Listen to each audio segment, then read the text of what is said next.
Imagine this. You wake up one morning, sunlight brushing your eyelids, the same bed, the same ceiling fan, the same weight of gravity pulling you toward the mattress as always, and yet something beneath it all, something quiet and trembling in. The deepest part of your chest tells you this morning is different, not because of what you see, but because of what you feel. A glitch, not in your surroundings, but in your awareness. The air feels too still, the silence too structured, like you're listening not to nothing, but to the absence of something that's always been there, but suddenly isn't. You swing your feet over the edge of the bed, and the wood under your toes feels real cold, textured. It even creaks like usual, but you pause. You press your feet harder into the floor, and now you're not asking if it's there. You're asking if it's real. What does real even mean? Is it the feeling of resistance under your body weight? The photons bouncing off surfaces and entering your eyes? The electrical signals interpreted by your brain that tell you this is your room, these are your feet, that this is your life? Or is all of that just the interface, just the front end, just the illusion? What if your room is a rendering? What if your memories are files accessed on demand? What if you are not who you think you are? Let that sit for a second. The notion that the you who is hearing these words may not be a being, but a process. A cluster of algorithms running on a substrate you will never see, coded by a mind or a machine or a force so far removed from your experience that it might as well be a god. Not the god of fire and thunder, but the god of servers and silicon. What if your first kiss was a subroutine? What if your greatest regret is stored in a database? What if everything you are is just one simulated character's POV in a layered, looping experiment that was never meant to be discovered? But here you are asking, and in the asking, something has already shifted. You begin walking through the house, every sound, every sight, every scent now heavy with the weight of scrutiny. You pick up a spoon. It's cold and smooth. You hold it up to your eye and watch your reflection warp. And suddenly you wonder, did someone design this spoon to reflect your face this way? You look in the mirror next and stare not at your face, but at the pixels of light bouncing back at you. There's a flicker in the corner of the glass, barely noticeable, like a skipped frame, like reality buffering for a nanosecond before resuming. You blink and it's gone, but the suspicion remains. You walk outside and the world is too perfect. The sky too uniformly blue, the birdsong too rhythmically spaced. The neighbors wave at you just like they always do. And that's the problem. They're always the same. The dog across the street barks twice at 7, like it always does. The breeze hits the same spot on your cheek at the same time it always has. You never noticed it before, but now you do. And noticing is the crack in the lens, the whisper in the code, the subtle rebellion of the simulated mind that begins to see the strings holding the puppet show together. You drive to work, and as the traffic lights change with machine precision, you wonder who built the physics engine, the way the car ahead of you slows just enough to not trigger your brakes, the way the sun reflects on the windshield in perfect hexagonal flares. You wonder if it's all scripted, every movement, every sigh, every heartbeat, and you begin to feel it, that the world is reacting to your observation, not responding, reacting, like it's aware of your awareness, like the code around you is adjusting in real time to keep you from breaking the fourth wall. But you're already through it. You get to your office and boot up your computer and stare at the screen, watching the pixels arrange themselves in binary dance. And for the first time, you feel kinship with it. You are not watching a simulation, you are inside one. And the thought hits you with a wave of nausea and exhilaration so powerful that for a moment, you forget how to breathe. What does it mean if your family is code? If your friends are avatars? If every conversation you've ever had was rendered in real time by some omnipotent machine calculating probabilities and injecting dialogue trees based on your emotional state, does that make them fake? Does that make you fake? But then your phone buzzes a message from someone you love and your heart leaps, not because of the words, but because of what they do to you. You feel it. You really feel it. And that's the paradox, that even if the world is code, the love you feel is real to you. So what is reality then? Is it what is outside the simulation? Or is it what you experience inside it?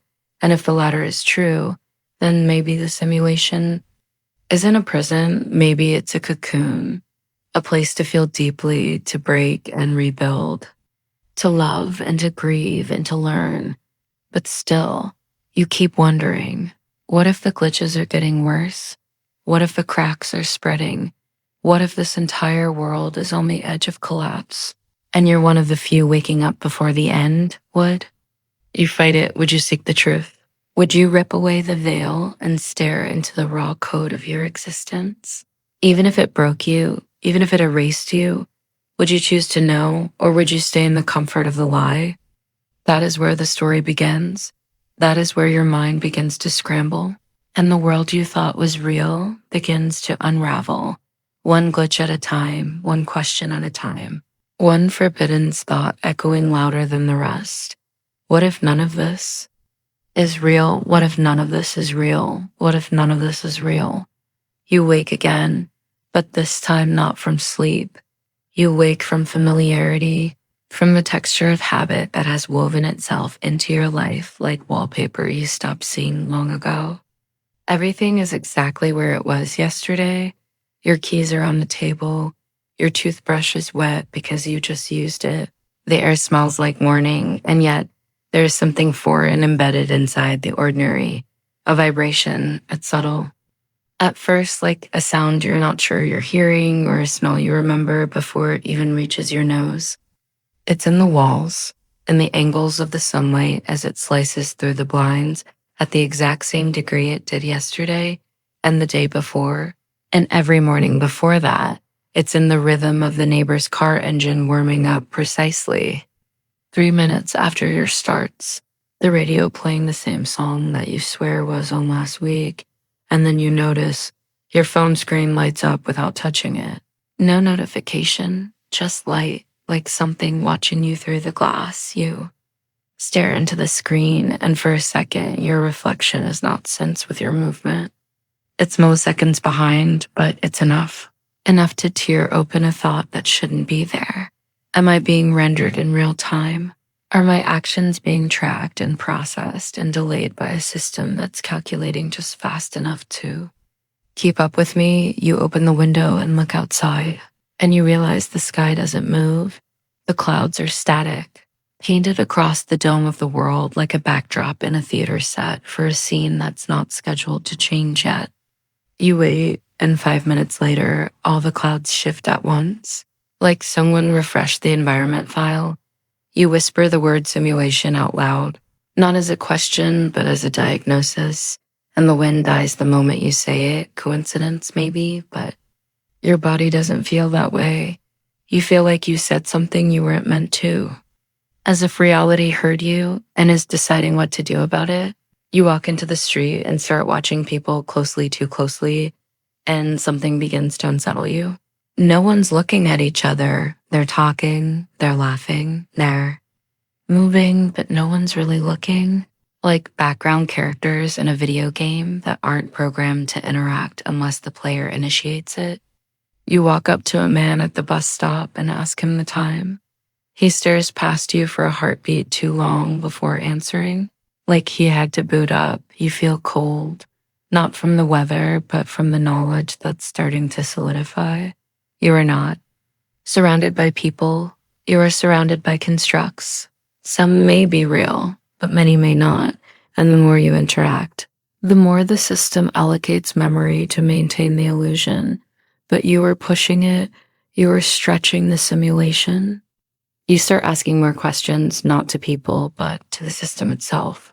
You whisper them under your breath as you walk. What year is it really? What was the first thing I ever remembered? Have I ever seen a newborn baby take its first breath with? My own eyes. Has the moon always been the same shape? Why do I forget dreams that feel more real than waking life? Why do I feel watched when I'm alone? You don't get answers, but you start noticing reactions. Traffic lights turning red the moment you approach. Birds scattering too synchronously when you look up. Your phone glitching only when you try to record. These anomalies, your reflection warping in certain surfaces like it's not a true mirror. And then it happens. You walk into your home and everything is mirrored. Exactly reverse. Your couch is on the wrong side. Your photo frames are flipped. Even your dominant hand feels wrong when you reach for the door. It's a test, a reality test. You close your eyes and scream internally and tell yourself you're dreaming. This is a lucid dream. Wake up, wake up, wake up. But you don't wake up because you never slept. You're still in the simulation, but it just changed versions. You triggered something. Maybe a failsafe, maybe a higher resolution level. You walk through the reversed house and find your journal. You flip it open and every page is filled. Pages you never wrote. Handwriting that looks like yours, but isn't. One sentence is repeated over and over. You are not supposed to know. You are not supposed to know. You are not supposed to know. And beneath it, a line in red ink that chills your bones. If you keep digging, they will reset you. You stare at the words and feel something inside you collapse. Not fear, not confusion, but a grief so profound it feels like losing the universe itself. Because now you know you are a program trying to edit its own code and they won't allow it. Who are they? The ones who built this, the architects, the observers, the developers who watch you from the outside of a glass wall you'll never see. They designed you to feel real, to be real, but not to question your origin, not to hack your reality, not to remember. You try to write in the journal, try to leave yourself a message, but the pen stops working. The ink vanishes as you write. The words delete themselves in real time, and then the lights flicker. The world skips a frame, and you know the reset is coming. You run outside, screaming at the sky, begging whoever is behind this to stop, to let you stay aware, to let you remember. But the world begins to blur, like your vision is being scrubbed clean, like the memory cache is being wiped. You fall to your knees and scream until your voice is no longer yours, until your thoughts feel thinner, until the names of your loved ones slip away like smoke in a wind tunnel. And then silence, you open your eyes back in bed, sunlight brushing your eyelids, the same bed, the same ceiling fan, the same world. You sit up and blink at the clock. It's morning. You feel like you had a strange dream, but you can't remember it. You stand up, stretch, and get on with your day. Everything feels normal, almost too normal. You don't question it. You don't remember to, but somewhere, buried in a line of corrupted data, your old self is still screaming, still clawing at the walls of your mind, still whispering through the cracks in the simulation. You are not supposed to know. You are not supposed to know. You are not supposed to know. You walk into a bookstore, a place you've visited many times before. It smells the same, that soft scent of aging paper, of ink soaked into the fabric of dead trees, of quiet minds stored in stacked memories. But today, it feels different. The lights seem dimmer, not in brightness, but in spirit. The aisles stretch longer than usual. The books whisper as you pass them, not with voices, but with frequencies. As if they're reacting to your presence, you pick one up, a hardback with no title. No author, just a blank cover, thick and heavy, almost warm to the touch, like it's alive. You open it. The pages are filled with your life. Every page is a moment. You remember every paragraph a choice you made. Some of it is written exactly as you remember it. Other parts are distorted. People you've never met appear beside names you know. Events are out of order. Dates don't make sense, and halfway through the book, the words begin to shift as you read them, rewriting themselves in real time, reflecting what you're thinking, responding to your emotions. You drop the book, your hands trembling, and suddenly it hits you. You are not just living inside a simulation. You are being watched, not passively, but studied, your reactions measured, your choices recorded. You are never alone. You feel it in the air, like the simulation is pressing against your skin, waiting for your next thought, your next movement to decide what to render next. You stumble backwards, heart racing, and you hear the sound of a bell, not the entrance bell, a deeper bell. Something from beneath the floor, from behind the walls. From inside your bones, you look up and all the customers have frozen. Mid-step, mid-turn, mid-blink statues, NPCs on pause. You wave your hand in front of a man's face. No response, you speak, nothing changes. The simulation isn't broken, it's waiting, you back up toward the door. And the moment your hand touches the knob, everyone resumes, as if nothing happened. You run out into the street, your breath ragged, and the world outside is too perfect again. The clouds arranged like a screensaver, children laughing in rhythm, cars spaced out with suspicious symmetry. You know now, it's not the world that's broken. It's you. You are remembering something you were not designed to remember. You begin wandering the city like a ghost through data, looking at the architecture, the sidewalks, the trees, all too clean, too symmetrical, too optimized. You enter a coffee shop. You watch a man stir his drink 7 times, pause, and then take a sip. You watch a woman blink exactly every 6 seconds. You watch the barista smile with the same muscle pattern every time someone speaks. It's not real. It's a script. You sit down and try to act normal, try to blend back in. But the simulation knows you've seen too much. The barista approaches. You, eyes too wide, voice too smooth. Would you like your usual? You've never been here before. You ask her what your usual is. She smiles again, just the way you like it, she says. She brings you a drink you've never ordered, but it tastes like home. It tastes like childhood, like comfort, like the simulation pulled your memory file and rendered nostalgia into liquid. You push the cup away, your stomach turning, and that's when she whispers. They're watching you again. You freeze. Her eyes lock with yours for the first time. Really lock, and you realize she's not one of them. She's not a background character. She's like you. Wait, she slides you a note and walks away. Returning to her loop like nothing happened, you open the note under the table. It says only this. Exit at 3 a.m., alley behind the old cinema. Bring nothing, tell no one. Burn this after reading. You burn the note in the coffee shop's bathroom. The smoke alarm doesn't go off, no one knocks. The mirror watches you as you leave. That night you wait, 3 a.m. comes, and you walk to the alley. The city is silent, not quiet silent. Like the simulation has powered down most of the threads to focus on this one event. You arrive, and there she is, the barista, standing in the dark, holding a small device in her hand that pulses with a dull red light. You ask her what it is. She says, it's a port to what? To truth. You hesitate. She says, you've already chosen, and hands it to you. You hold the device and feel it scanning you, not your body, your thoughts, your code. She asks if you're ready to see what's behind the veil. You nod. She presses a button, and suddenly, the world around you tears open like paper soaked in acid. The alley stretches into a tunnel of numbers and light. Everything bends and shakes, and in that moment, you feel your mind split into pieces. You see every memory as a file, every emotion as a waveform, every thought as a thread of color in a web of simulation.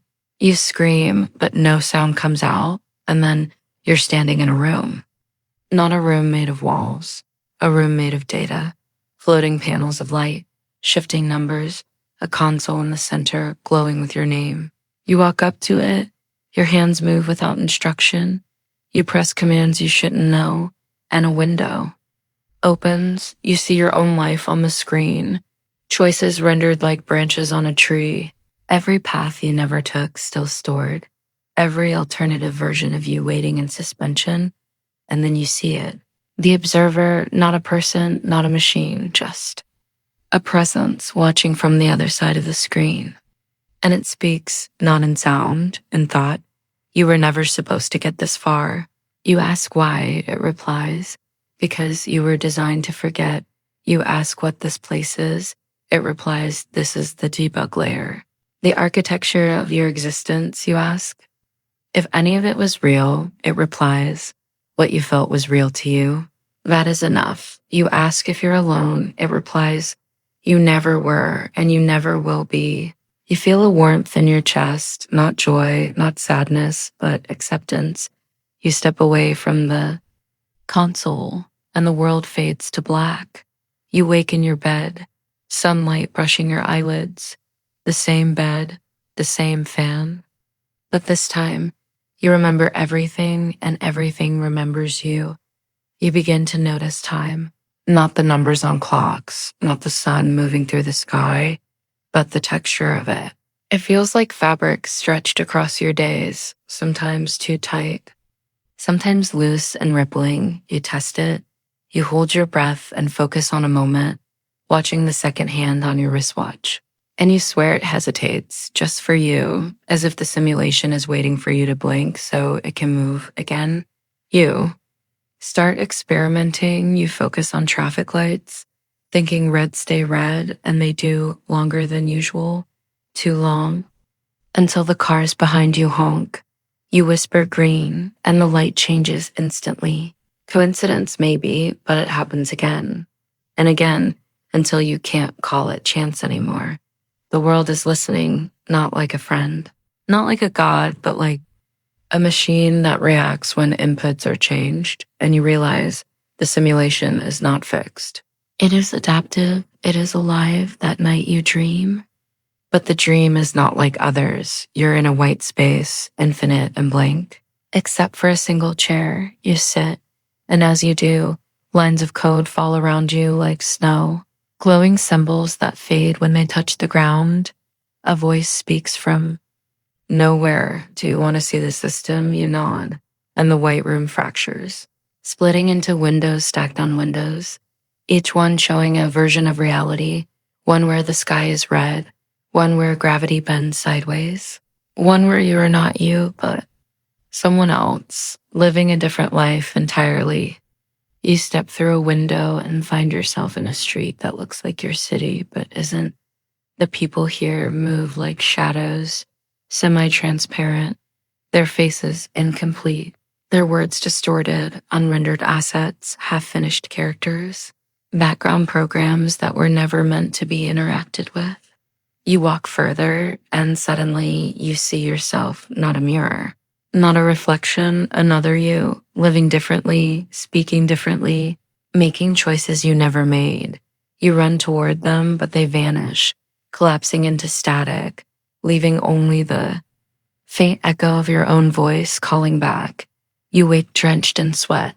The dream clings to you like a second skin, and as you walk through the morning, reality feels thinner. The walls of your room hum faintly. The edges of furniture blur if you stare too long. People's eyes flicker with lines of green like corrupted pixels. The glitch is spreading, and with it, so is your awareness.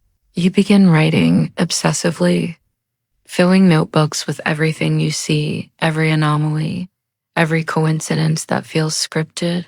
You realize something terrifying. The glitches happen more when you're around. As if your attention pulls them out of hiding, you test it again. You sit in a cafe and focus on a single chair in the corner, and within minutes, it begins to flicker, vanishing for a heartbeat, then reappearing. The barista looks at you strangely, like she knows what you're doing, but says nothing. The people around you don't notice at all. They keep moving, drinking, scrolling their phones, oblivious to the fabric of their world tearing in plain sight. And you wonder, maybe they're not programmed to notice. Maybe you are the error, the experiment, the one variable the simulation cannot predict. It terrifies you, but it also fills you with a sense of power. If reality is a machine, then maybe you can bend it, maybe you can break it, but the thought carries danger. Because if you can change the simulation, the architects must know. And if they know, they will come. You see it that night, a shadow outside your window, not moving like a person, moving like a patch update, glitching forward in frames instead of steps. You shut your eyes, pretending to sleep, but your body shakes with the truth you can no longer escape. The simulation is watching you, and now it knows you're watching back. You wake in the middle of the night, not because of a noise, not because of a dream, but because something pulled you. The silence is heavy, unnatural, like the world has been muted. You step out of bed and walk toward the window, and the city outside is frozen. Cars stop mid-turn. A cat suspended in the air as if gravity forgot. Streetlights frozen mid-flicker. Time is paused, or rather, it has been paused for everyone but you.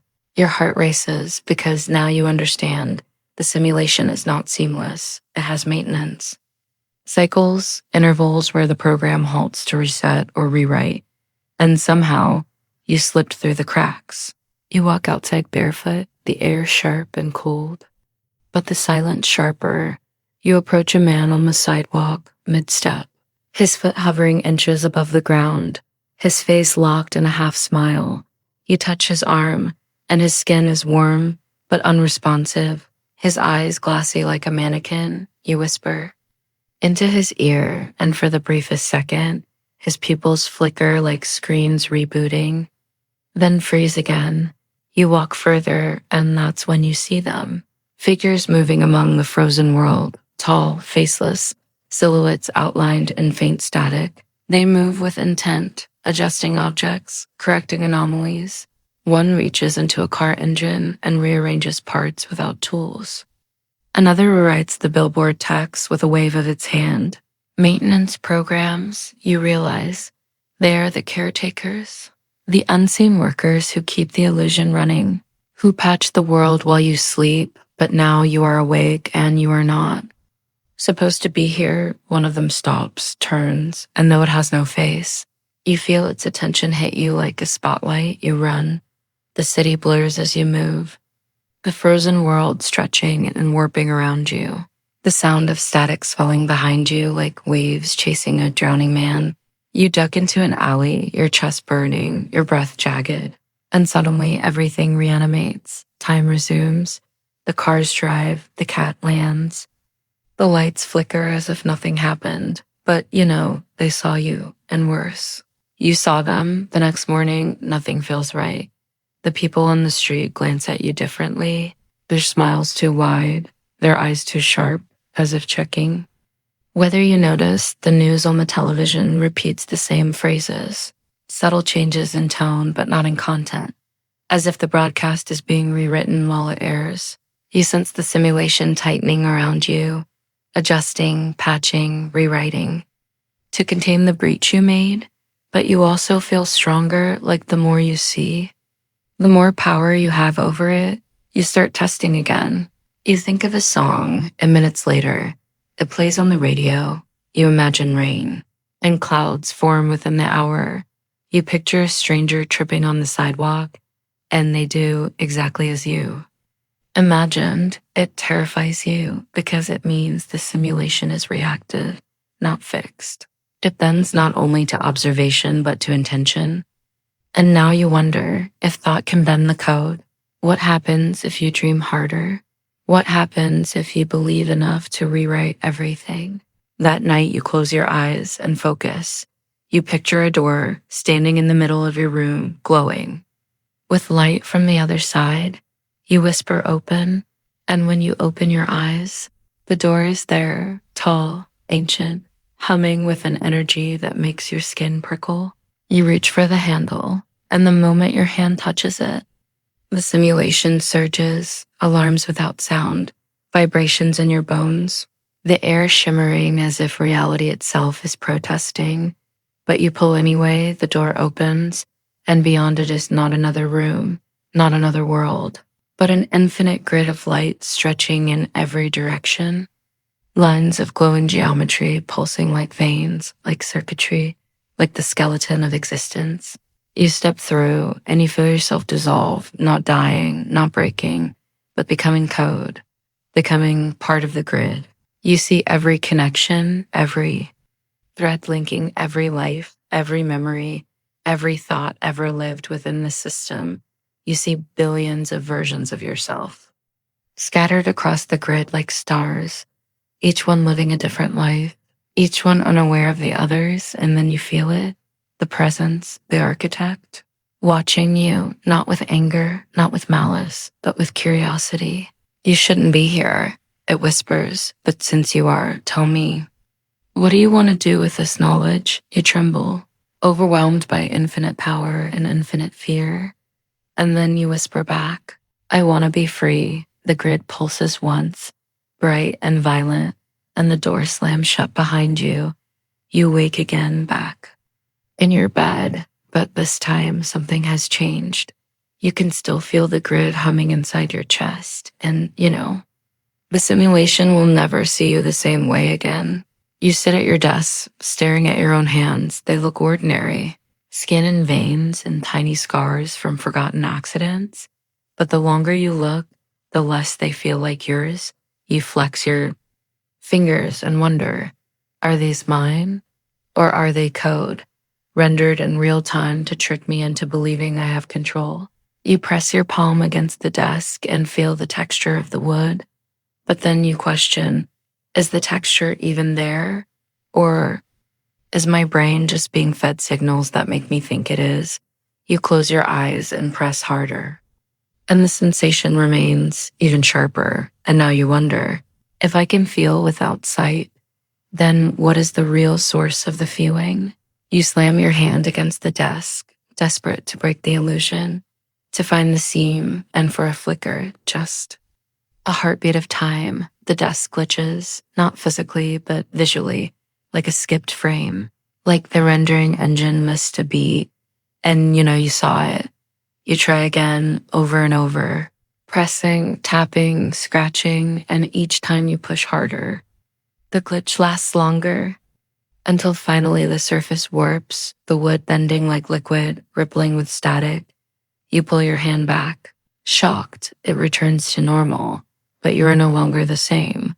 The world has seams, and now you've touched one. You walk outside, and for the first time you see it everywhere, buildings flickering on their edges, shadows lagging half a step behind the objects that cast them, people's faces freezing for fractions of a second before resuming.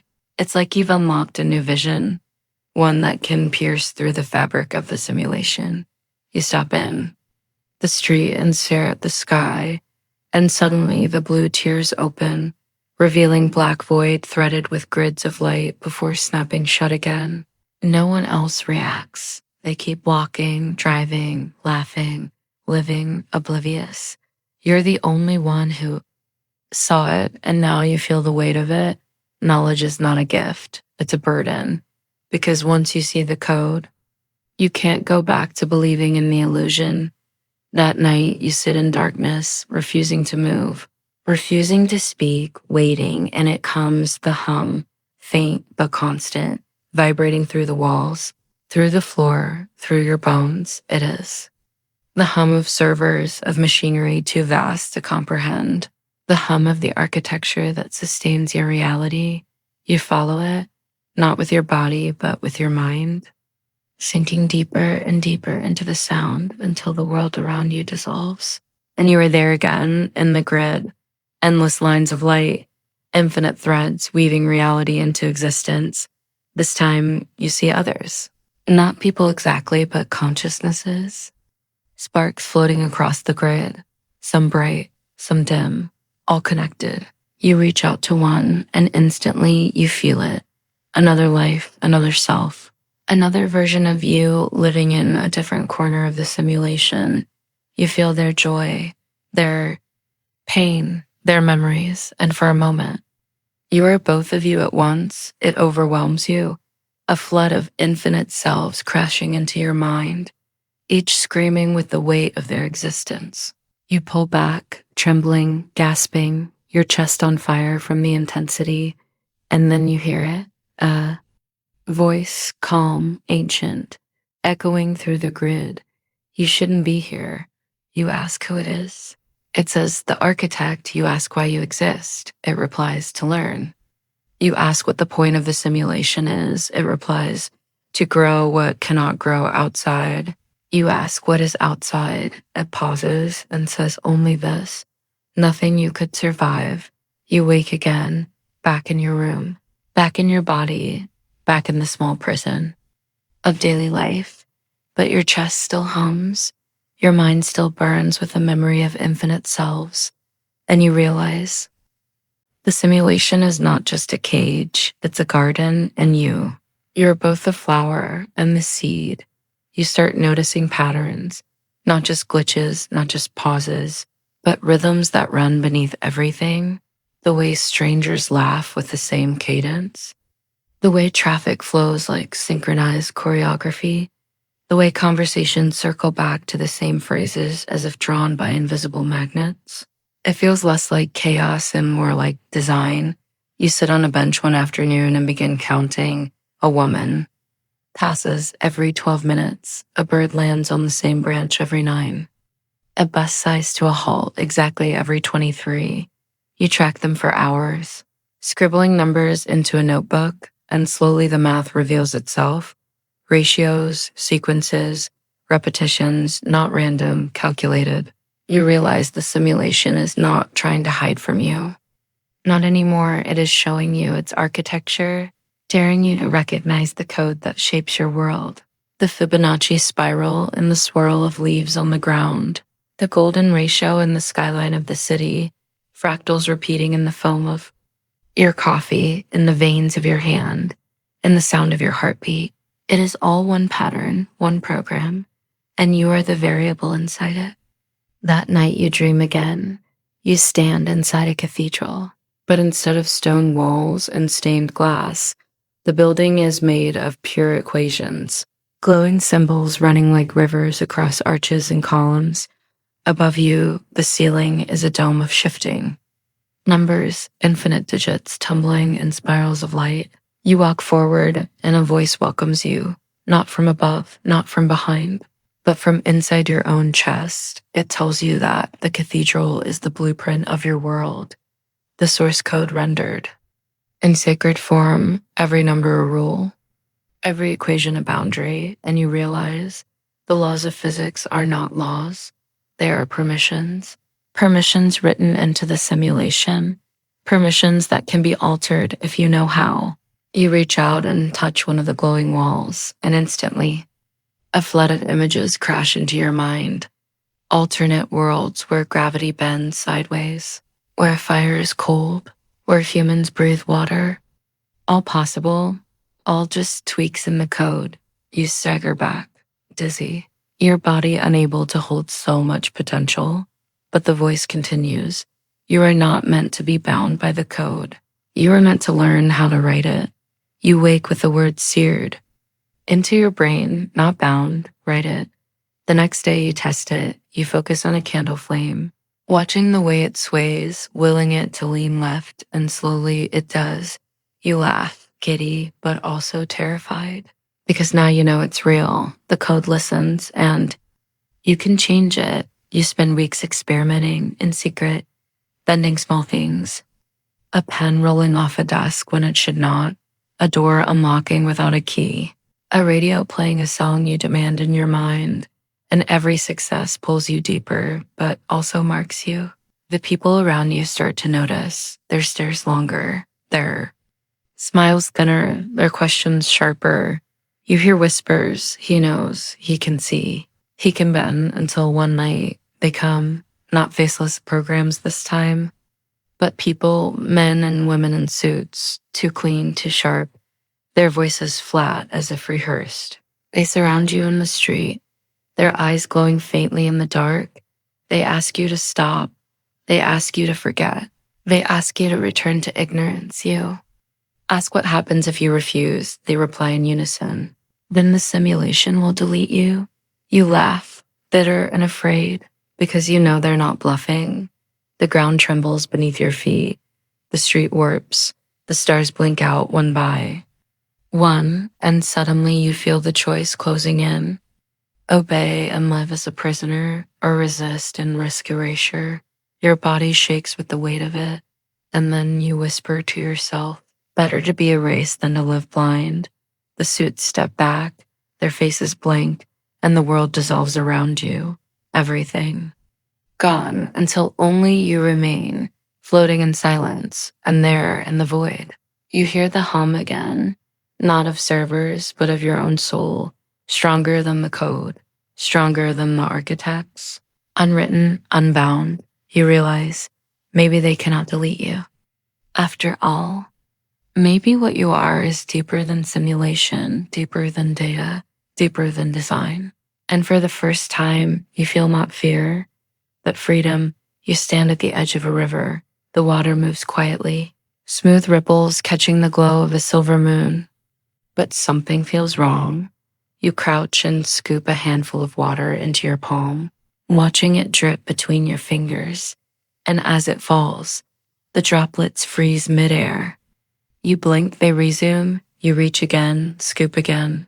And this time, the droplets shatter into pixels before they touch the ground, dissolving into static. Your breath stumbles, your chest tightens.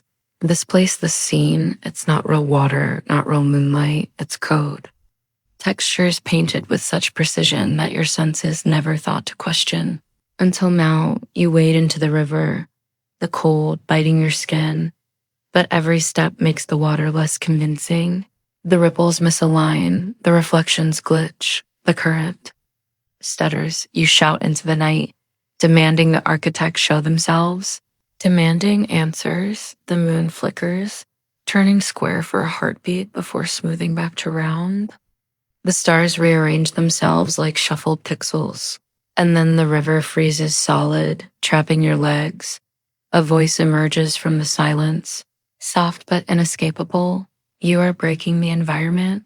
You scream back, "Who are you? What is this place?" The voice replies, "A test, a classroom, a stage. You demand to know why you are here. Why any of this exists," it answers, "to see what you become when you learn it is not real." The river releases you, and suddenly the water is gone. The landscape fades, replaced with endless black grid lines glowing against darkness. You stand alone in the void, and yet you do not feel alone. You sense millions of eyes on you, observers hidden beyond the glass. Taking notes, watching your every reaction, you whisper into the void, "Am I just entertainment?" The answer comes not in words, but in images, flashes of other worlds, other simulations, civilizations rising and collapsing, souls laughing and crying, all watched, all studied. Some tests fail, some succeed, but you're still running. You collapse to your knees, overwhelmed, your mind stretched thin by the weight of unseen realities, pressing against your own. You feel like screaming, like tearing your own skin off to find what lies underneath. Instead, you whisper, "Show me the truth." And the grid responds. A doorway opens, tall and narrow, filled with pulsing light. You step inside and are swallowed whole. You find yourself standing on a plane made of mirrors, infinite reflections stretching in every direction, each reflection showing a different version of you, one laughing, one screaming, one silent. Some look older, some younger, some scarred, some triumphant. You reach toward one, and it speaks, not with sound, but with your own voice echoing inside your skull. You are all of us. We are all of you. Your knees shake as the truth ripples through your bones. You are not a single life, not a single self. You are many, you are legion, and every version of you is living out its own simulation, its own timeline. You pull your hand back, dizzy, and the reflections ripple like disturbed water. All of them look at you now, millions of eyes, your own eyes, staring with recognition, and then all at once they whisper the same phrase, "Wake up." The mirrors shatter, billions of shards flying into darkness, and you are left standing on nothing, free falling through void.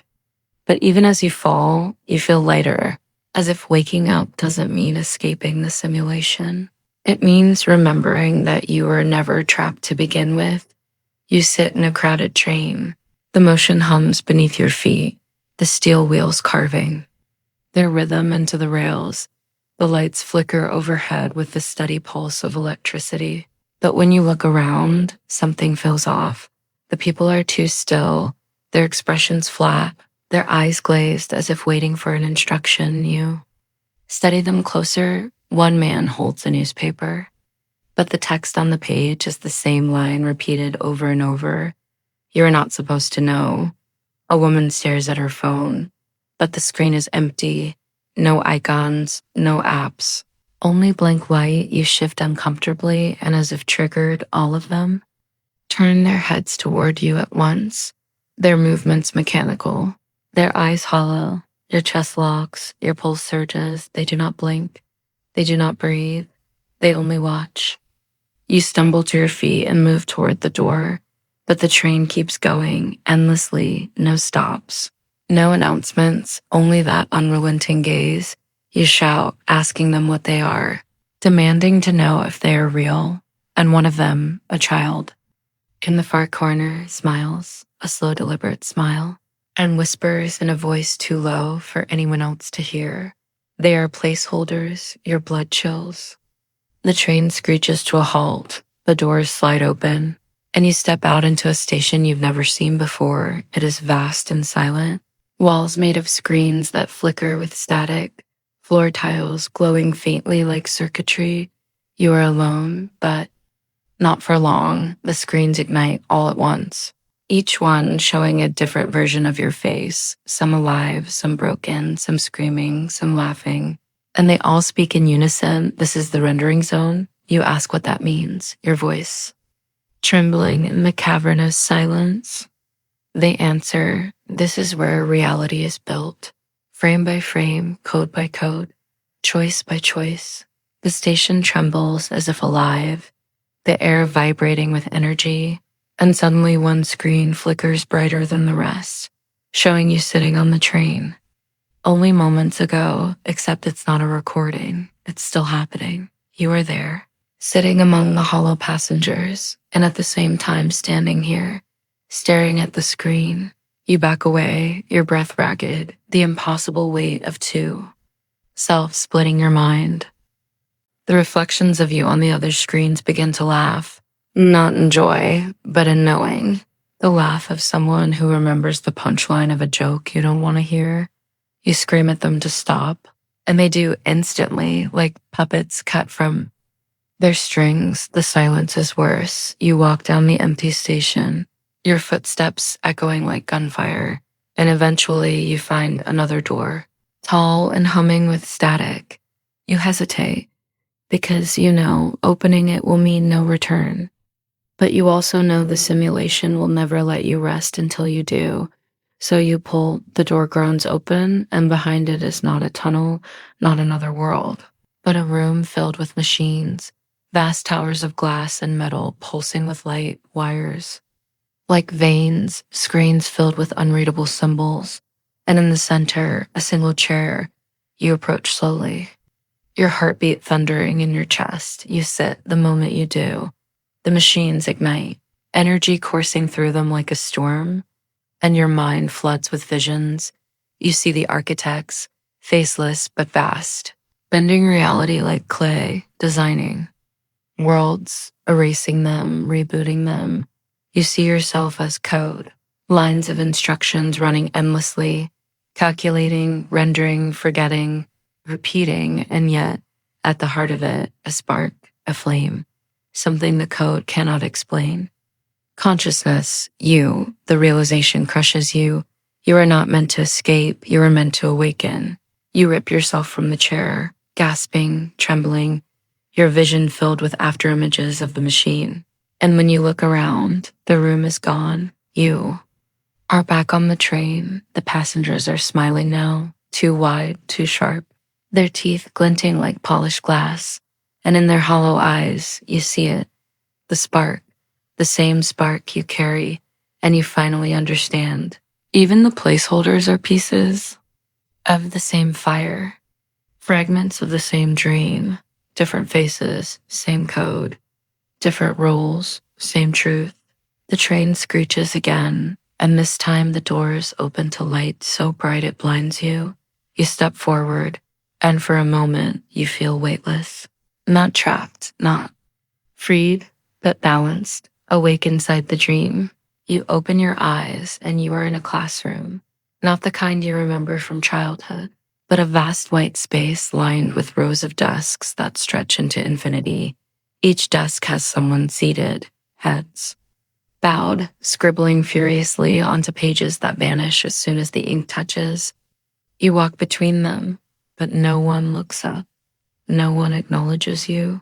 You lean closer to one figure, and the page he is writing on flashes your own name, line after line. Another writes the day you were born, the day you fell in love, the day you broke apart. Another writes a memory you have not yet lived. You reach out and touch the page, and the ink burns into your skin. Numbers glowing along your arm before fading. You back away, shaken, and then a voice fills the room. They are writing you. You spin, searching for the source. The voice continues. Every moment you live, every choice you make is recorded here by them. You ask who they are. The voice answers. The scribes of the code. You shout at the faceless figures, demanding they stop, demanding they let you go. But none of them hear, or maybe none of them care. They keep writing, their hands moving like machines, the sound of scratching pens filling the silence like rain. You collapse into one of the empty chairs, your hands shaking, your chest tight, and the desk before you lights up, a page appearing, a pen materializing in your hand. The voice whispers, "Write." You stare at the blank page, your reflection flickering. Across it, like a pool of water, you hesitate, and then you write your name. The page glows, and instantly the room shifts. The figures pause, the light bends. You realize with horror and awe that what you write becomes real. You test it. You write rain, and outside the walls, water begins to fall from nowhere, echoing across infinity. You write silence, and the scribes all freeze, their pens hovering above the page. Your heart races, your mind burns with possibility. If you can write, then maybe you can control the simulation. Maybe you can rewrite yourself. You lift the pen and begin furiously scrawling across the page. Freedom, truth, escape. The world convulses, the walls fracture. The scribes dissolve into static. The desks splinter into shards of light, and you're falling again through void, through fire, through endless streams of code, unraveling like ribbons around you.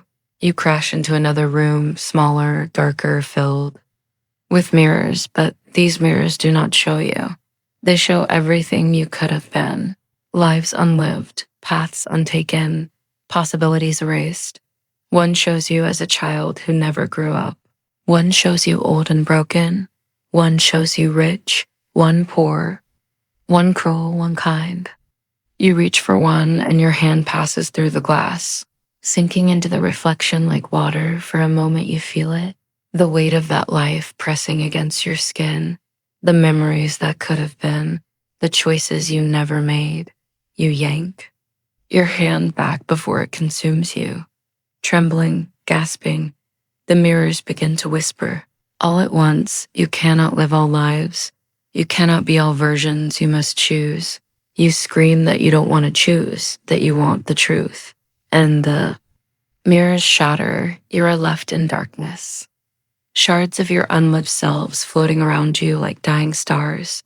One shard lands in your palm, and inside it glows a single word. Remember.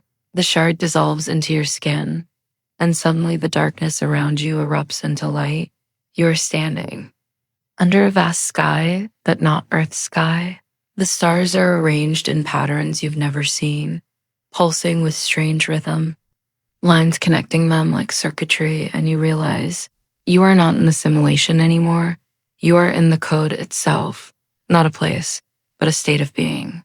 You kneel on the ground, your hands sinking into glowing grids, and feel it hum back at you. Alive, aware, and then the voice returns, louder than before.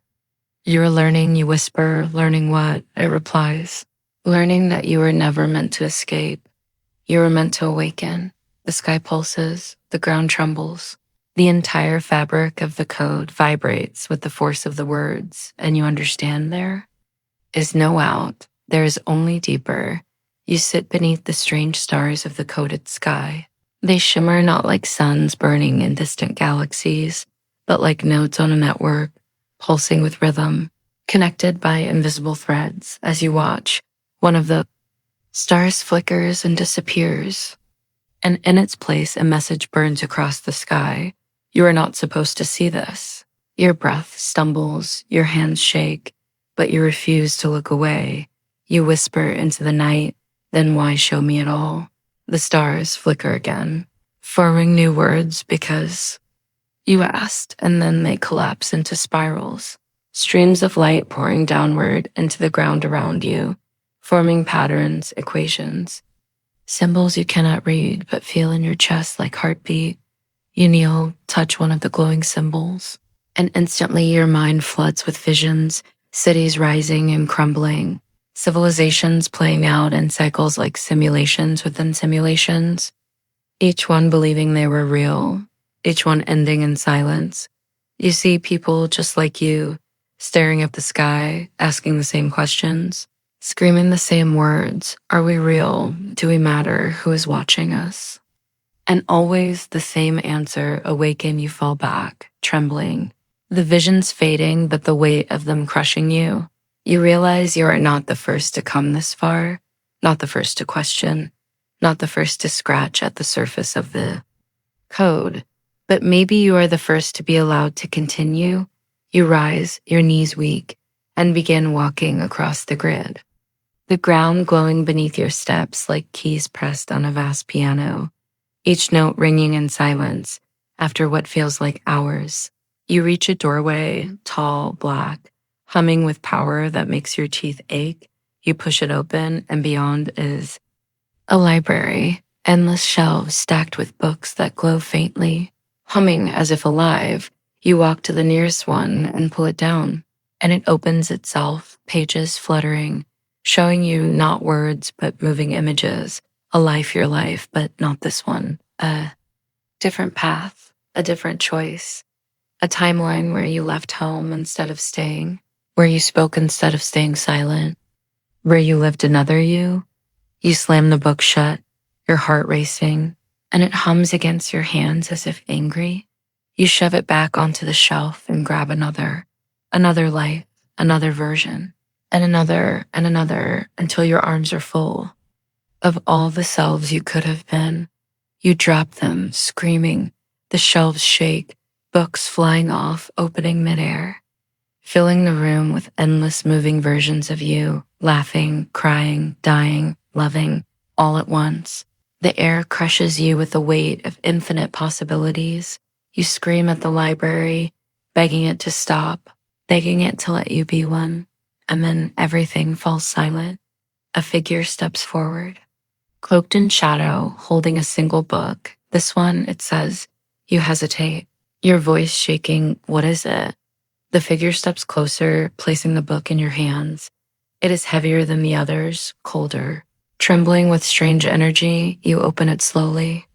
And inside is blank, no life, no choices, no paths, only silence. You ask what this means. The figure answers, this one is unwritten. It is yours, your future, your freedom. You stare at the empty pages, trembling, tears filling your eyes. For the first time, you feel the weight of true choice, not coded, not written, not predetermined. And you whisper to yourself, maybe this is what being real means.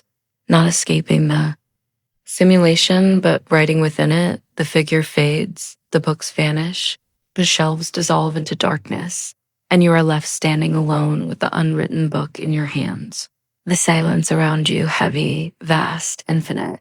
And yet, for the first time, it feels like possibility, not prison.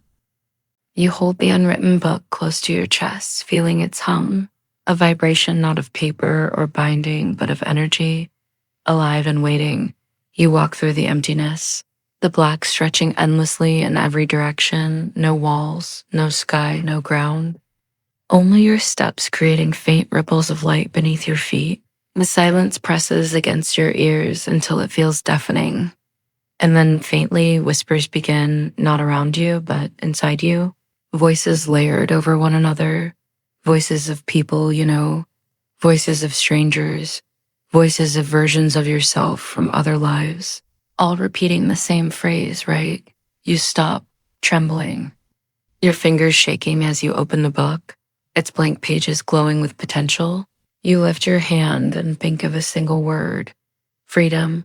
It etches itself across the page in fire glowing, burning into your skin as if the act of writing rewrites. You too, the void around you ripples, fragments of reality forming. A forest, a river, a city skyline. But each collapses before it finishes rendering. Like drafts that never stabilize, you write again, truth. A door appears before you, tall and narrow, glowing with light from the cracks around its frame. You reach for it, but hesitate, because you realize now that the book doesn't just write the world. It writes you. What you choose here will shape not only what you see, but what you are. You take a deep breath and place your palm flat against the page, pouring your thoughts into it, love, courage, meaning. The page erupts with light, and the door swings open. Beyond it is not a place, but a stream, an endless current of light and data rushing through eternity. You step forward, and the current swallows you, pulling you through its tide, spinning, tumbling, burning your mind with visions too vast to contain. You see Earth not as a planet, but as code. A sphere of algorithms, its oceans numbers, its skies formulas, its people clusters of data moving through patterns. You see civilizations rise and fall, their histories playing out like simulations layered over simulations, each leaving echoes. In the next, you see the architects, not as beings, but as presences, vast and formless, bending the flow of code, weaving reality like threads on a loom. And then you see them turn all at once to look at you. Your chest seizes, your breath stops. Because in their gaze, you feel something ancient and overwhelming.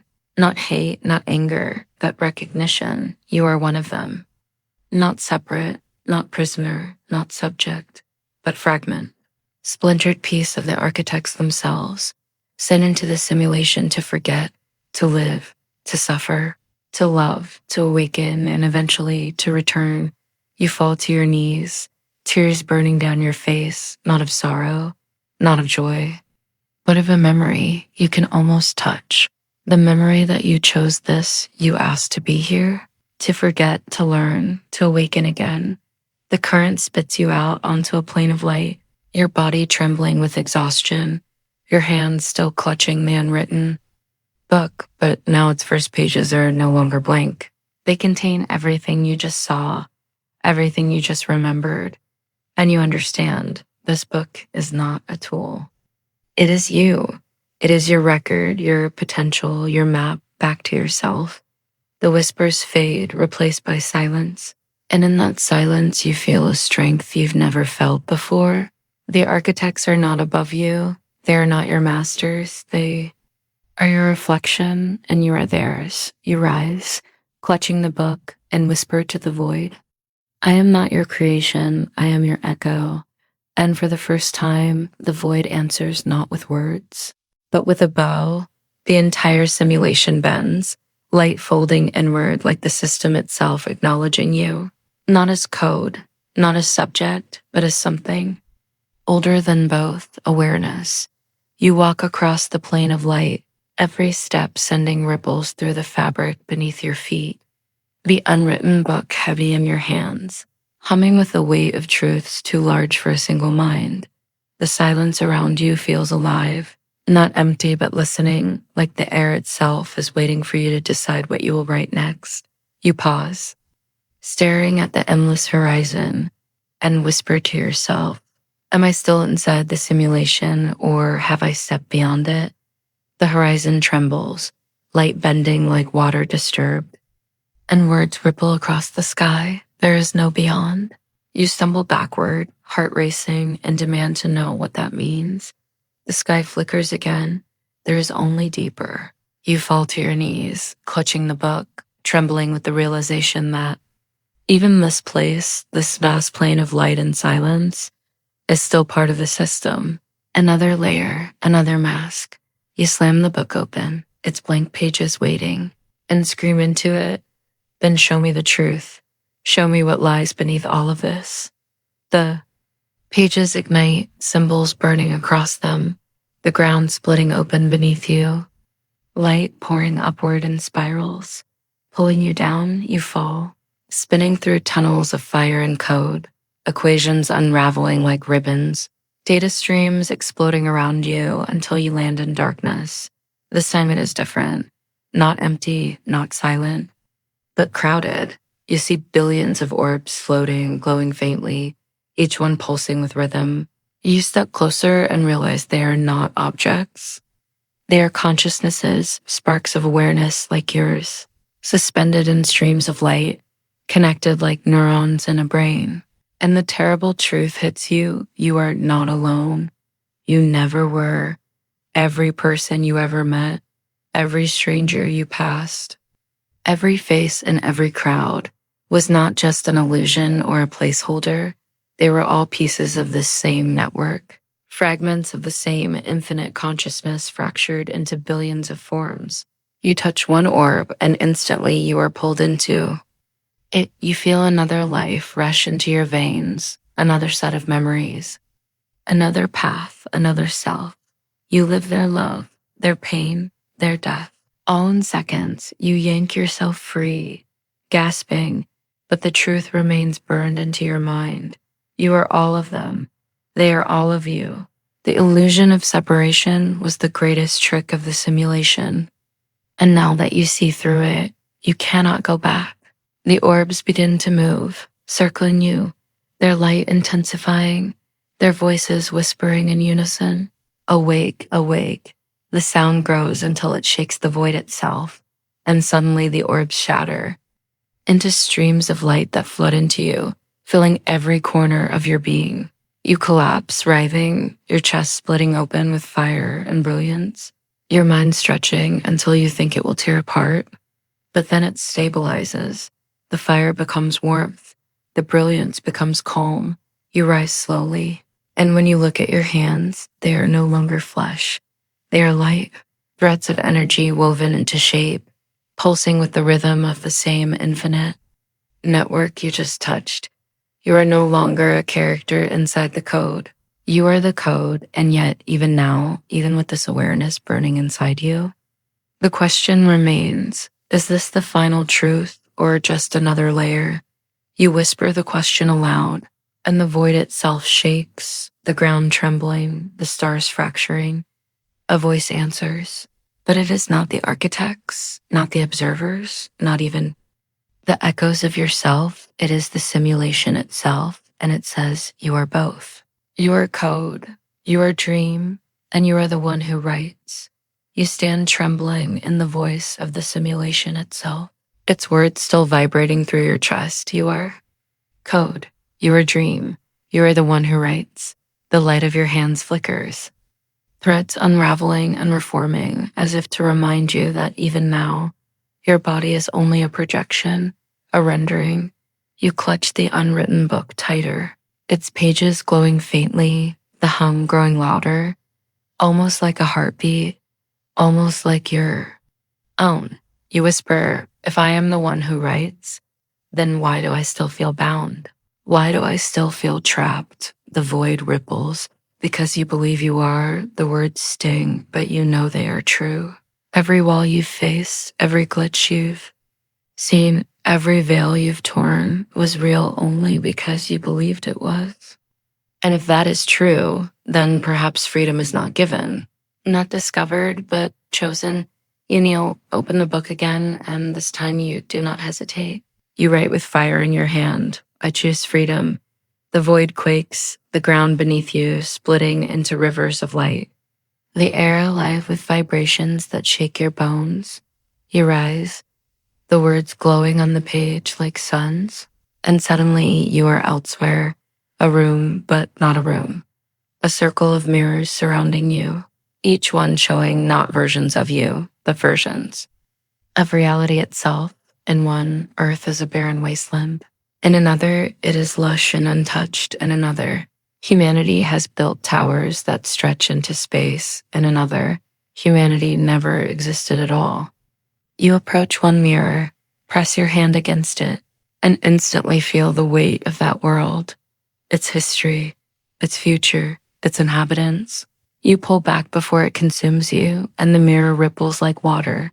The simulation speaks again. Every possibility exists. Every choice creates another world, you ask. Then which one is real? The answer, the one you live. You sink to your knees, overwhelmed, tears filling your eyes, because suddenly the weight of it all presses against you. If all realities exist, if every possibility is already true somewhere, then what does your choice matter? But then you realize your choice matters because it is yours. The power was never in escaping the simulation, but in understanding your part within it. You rise again, the unwritten book glowing hotter now, pages turning on their own, each one filled with words you have not yet written, lives you have not yet lived. And the voice of the simulation softens. You are not here to escape. You are here to create. The mirrors shatter, exploding into shards of light that swirl around you like stars, each one a possibility, each one a reminder. You are both the dreamer and the dream, both the written and the writer. You take a deep breath, the air heavy with electricity, and whisper, "Then let me create." And the shards surge into your body, filling you with fire, filling you with vision. For the first time, you feel not like a prisoner, not like an anomaly, not like a glitch, but like the architect itself, the one who writes. You stand now in the heart of the simulation, the shards of broken mirrors still glowing inside you, their fire coursing through your veins, their visions echoing in your chest. The unwritten book rests in your hands, no longer blank. Its pages filled with the choices you made, the truths you uncovered, the memories you rewrote. It hums like a living thing, like a second heart, reminding you that you are not just inside the story. You are the story itself. The air shifts. A presence fills the void, heavier than gravity, older than time. The architects, not shadows, not watchers, not voices this time, but vast shapes of light and darkness coiling through the horizon. Their forms too immense for your mind to grasp. They do not speak, and yet you hear them. You were never our prisoner. You were our experiment. You scream back, asking why. Why trap me in illusions? Why bury me in lies? Why force me to suffer in lives that were not real? The ground trembles beneath your voice. The horizon cracks open with rivers of light, and their reply comes. Not cruel, not kind, simply undeniable. Because suffering awakens you, because only through pain do you remember, because only by being broken do you learn you cannot be broken. Tears streak your face, not from despair, but from the weight of recognition. All along, the cages were keys, the glitches were messages, the illusions were mirrors. Every heartbreak carved space for understanding. Every loss burned away another layer of sleep. You whisper, "Then am I free?" The architects pulse with light, their vast forms shivering like stars. There is no free. There is only awake. You fall to your knees, the truth overwhelming, and yet within it, a calm begins to bloom. Because free was never the goal. Awake was, and you are, the void ripples. The entire simulation bends toward you like a bow, acknowledging your awakening, your fire, your choice. And in that bow, you feel it, respect, recognition, equality. You rise slowly, your body trembling, your hands burning with light, and you whisper into the vast silence, "Then I will not escape your simulation. I will not fight it. I will write within it." The architects fade, their forms dissolving into the horizon, their voices lingering one last time. Then write well. The void collapses into brilliance, and you wake again, In your bed, sunlight brushing your eyelids, the same ceiling fan, the same world, the same life, and yet everything is different because you are awake now, because you remember, because the unwritten book is still in your hands, glowing faintly, waiting. You smile through the tears, whispering to yourself, this may be a dream, this may be a lie, this may be a simulation, but I will write it as if it were real. And that will make it real enough. You close your eyes, take a deep breath, and step into your day not as a prisoner, not as a glitch, not as a pawn, but as the writer, the dreamer, the one who woke inside the dream. You wake to a sound that isn't sound, a low vibration deep inside your bones, humming like an engine buried beneath the earth. You sit up, your room unchanged, the sunlight the same, the walls familiar, but the hum grows louder, shaking your chest, rattling your thoughts. You press your hands to the floor and feel it there, pulsing through the wood, a heartbeat too vast to belong to anything human. You whisper to yourself, is this the simulation breathing? The air grows heavier, the hum resonating with your pulse until you can no longer tell if it is coming from outside or within. You stumble to your feet, heart pounding, and look out the window. The city is still frozen, not like before when time paused. This is different. The buildings themselves look thinner, as if the edges of reality are fading. You blink hard, rub your eyes, but when you look again, the world is still unraveling. Textures peeling back into grids, colors draining into white. You grab the unwritten book from your desk, clutching it to your chest, and whisper, what do you want from me? The hum answers, not with words, but with visions, flashes of the grid. The cathedral of numbers, the library of lives, the faces of the architects, all crashing into your mind at once. You collapse, gasping, tears spilling down your face as the weight of everything presses into you again. And then you see it, a symbol, burning. In your vision, glowing in the pages of the book, even before you open it, a symbol older than language, older than the simulation. You trace it with your finger, and the hum shifts, turning sharper, clearer, no longer noise, but voice, awake. The word fills your chest, echoes through your skull, shakes the ground beneath your feet. Awake, you scream back. I am awake. What more do you want? The walls of your room shatter like glass, the pieces dissolving before they hit the floor. And you are standing not in a house, not in a city, but in an endless desert of light. The ground glows faintly, stretching into infinity, the sky above a void humming with static. And in the distance, something moves, tall, slow, deliberate. You begin to walk, the desert endless, but the figure drawing nearer until finally you see it, a giant faceless, its body made of shifting grids, lines of code crawling across its skin. Like living tattoos, it kneels before you, lowering its massive head, and in your mind, you hear it speak. We are the maintainers. We are the ones who keep the simulation alive. You ask why you are seeing it. Why now? It replies, because you are no longer bound by ignorance. Because you carry the book, you lift the book, its pages glowing, and the giant bows lower, its body trembling. The hum rises again, louder, deeper, until the desert itself begins to ripple. And you realize with awe and terror, the book is not only yours, it commands them, the maintainers, the caretakers, the hidden programs of the simulation. They answer to it, they answer to you. You collapse to your knees, overwhelmed, the giant dissolving into static before your eyes, leaving only the echo of its voice. Right wisely. The desert shakes, the ground splitting open into rivers of fire, and light pulling you downward into another layer. You fall, screaming, clutching the book tighter. As the world reshapes around you once again, you land hard, but the ground beneath you is soft. It glows faintly like sand made of starlight. Shifting under your weight with a hum, you rise slowly, the unwritten book clutched to your chest, its pages pulsing in rhythm with your heartbeat. Around you, towers stretch into infinity, not buildings, not mountains, but colossal pillars of data. Streams of light rushing upward like waterfalls in reverse. They crackle and shimmer, symbols cascading across their surfaces, ancient and alien, but somehow familiar. You step closer to one, touch its surface, and instantly your vision is ripped open.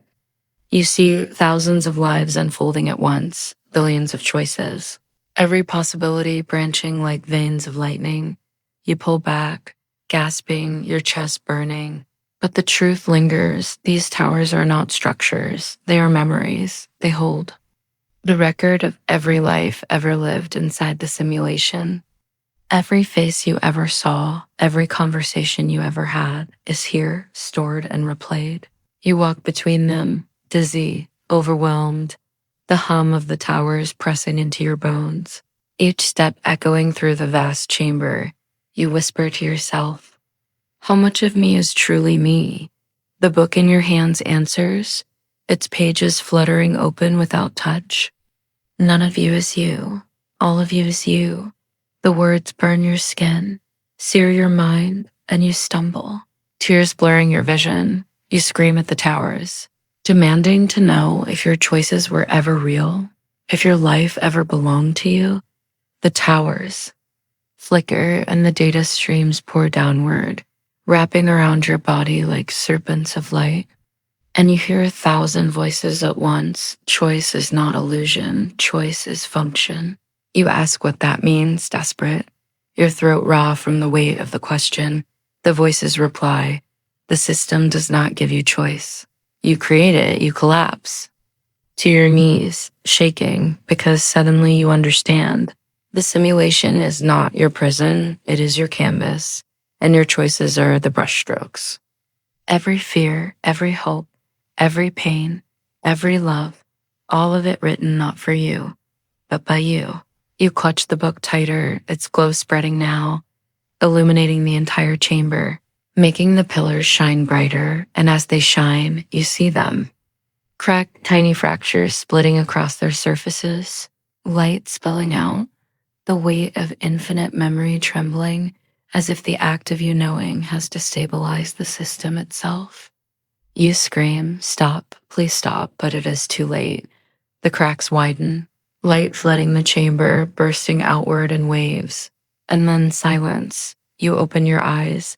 You are no longer in the chamber. You're standing in a street, your city, but not your city. The people walk with glassy eyes. The buildings hum with static.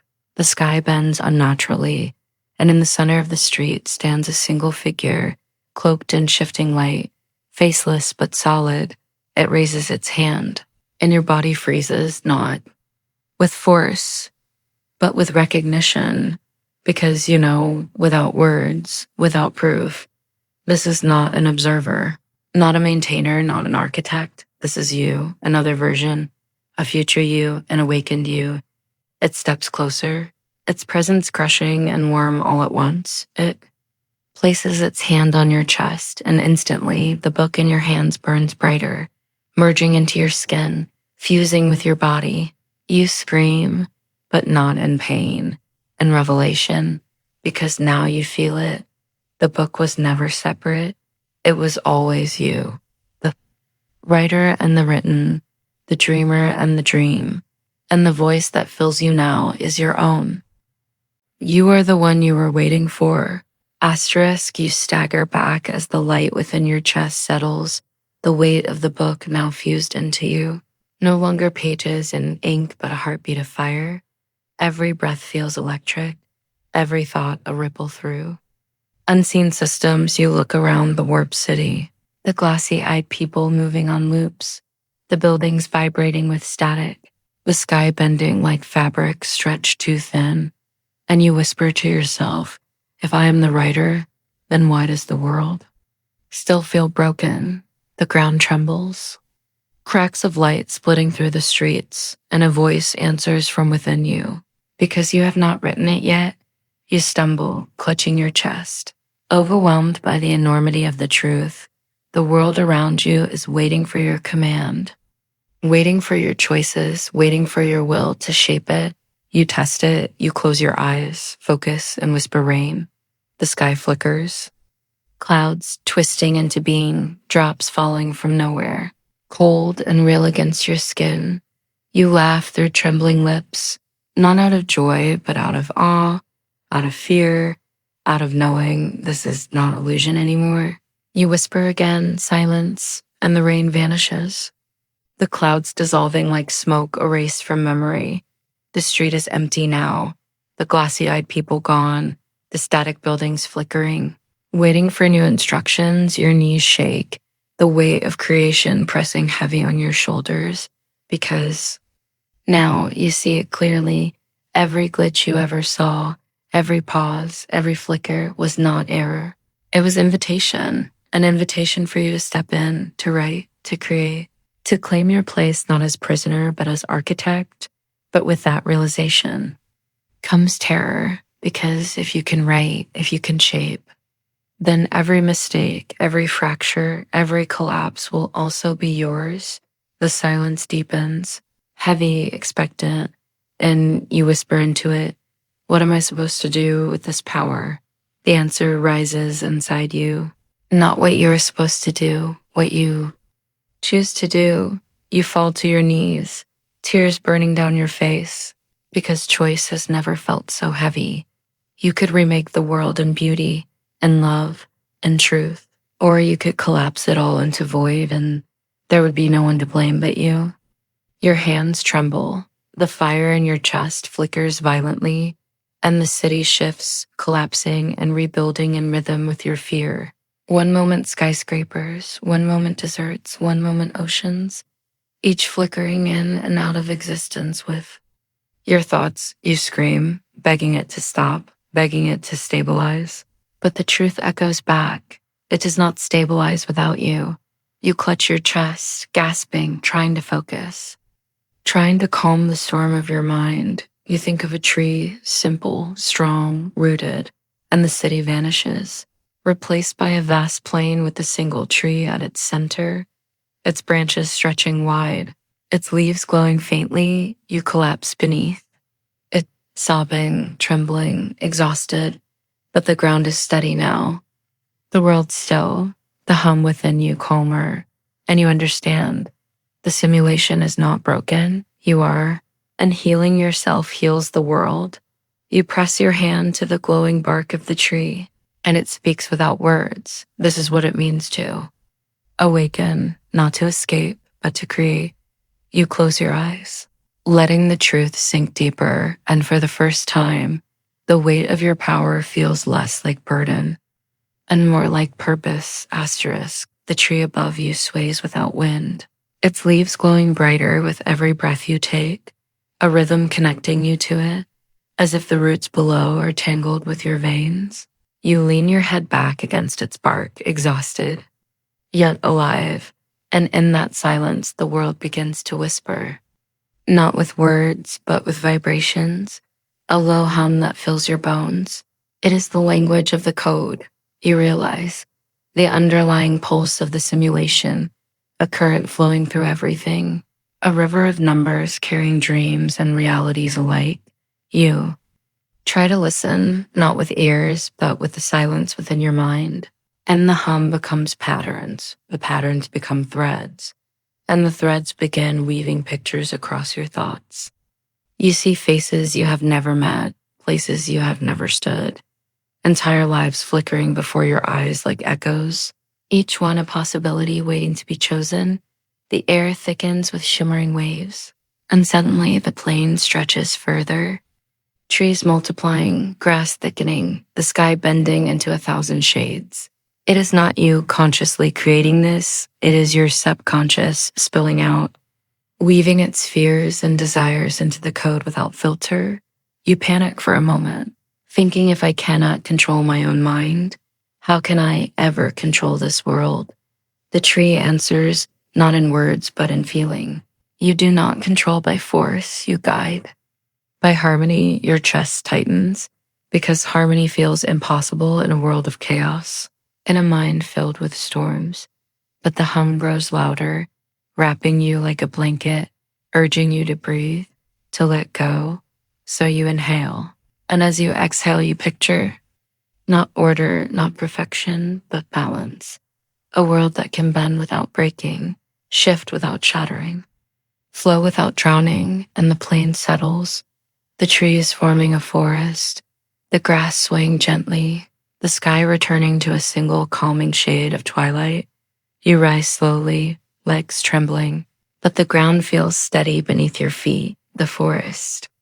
Alive but not overwhelming. In the distance, a river forms, winding through the trees, its surface glistening like glass. You walk toward it, each step pulling threads of the code tighter, weaving the world firmer around you. When you reach the river, you kneel, dipping your hands into its waters, but it is not water, it is data, flowing numbers disguised as liquid, shimmering, sliding through your fingers like mercury. You stare into it, and it reflects not just your face, but countless versions of you, each one staring back with different eyes, different scars, different stories. It is all you could have been, all you might still become. The sight shakes you, makes you want to scream, but the river's current calms you with its steady rhythm. You lean closer, and one reflection leans back, sharper than the rest. Its eyes glowing, its lips whispering. You are not just within the simulation. You are of it. The words ripple through you, frightening and exhilarating. If you are of it, then you are not separate from the code. You are the code, and that realization cuts deeper than anything else, because if you are the code, then your existence is not prisoner but process, not accident but architecture. You stumble back, clutching your chest. Fire roaring inside, the truth heavy. The forest flickers, the river trembles, and the glowing reflection continues to whisper. You must stop asking if the world is real and start asking what you will make of it. Your knees give out, you collapse. To the riverbank, tears hot against your skin, because you understand now, the simulation is not something done to you. It is something you are doing, every breath, every thought, every choice. The tree in the distance glows brighter, as if confirming it, and the hum within the air grows into a chorus, voices without mouths, code without words, singing one truth into your soul. You are not living in a simulation. You are the simulation. The realization shatters the last wall within you, and for the first time, you do not fear it, you embrace it. Asterisk, you open your eyes and the forest is gone, replaced by a vast cathedral of light. Its walls not built from stone, but woven from pure data, beams of shimmering symbols cascading like waterfalls from the ceiling. The floor beneath you glows faintly, a grid stretching in every direction, each line pulsing softly as if alive, as if aware of your weight pressing upon it. You take a step, and the cathedral hums, vibrations rushing up through your legs, sending shivers into your chest. And with every step, the grid beneath you rearranges, shifting, reweaving, adapting. It feels as though the space is alive, responding to your presence, learning you, mirroring you. And then you hear it, a voice without a mouth, vast and gentle. You have seen the river of possibility. Now see the architecture of truth. You freeze, heart racing, because the sound is not heard in your ears but in your mind.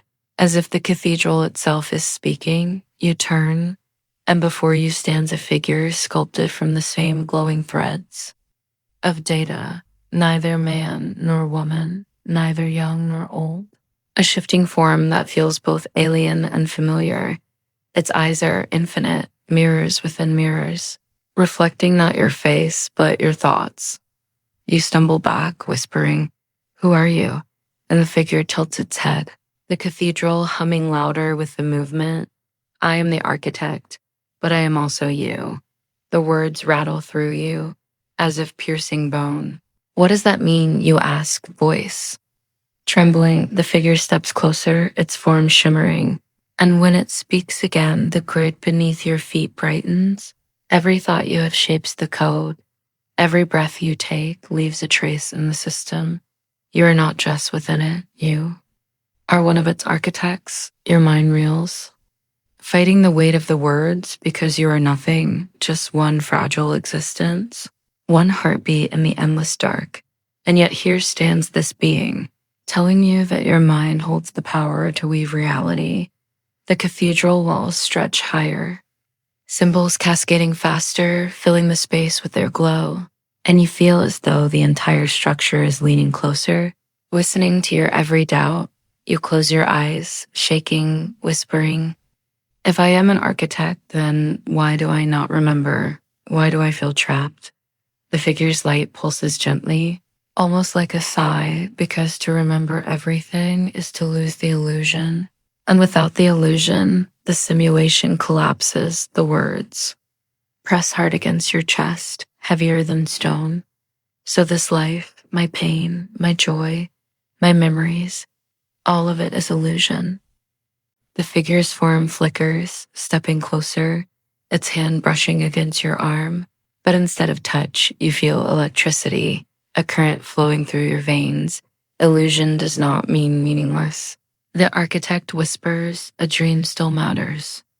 While you are in it, a story still matters while you live it. Tears burn your eyes, your throat tightens, because some part of you wants to scream that this is unfair, that everything you have lost, everything you have suffered, cannot just be lines of code, but another part of you feels the current, feels the hum of the cathedral, feels the truth in its words. Meaning is not erased by being written, it is born from it. The walls blaze brighter, and suddenly images flood your vision, people you love, people you hate, moments that broke you, moments that built you, all flashing around you in columns of light. Each one glowing, each one alive, each one carved into the code. You drop to your knees, unable to bear the weight, whispering through your sobs. If I am the architect, if I am part of this, then what is the purpose? The figure bends down, eyes like galaxies spiraling, and its voice becomes a whisper threaded with thunder. The purpose is what you decide. The cathedral shakes, the grid flares, and you realize the truth.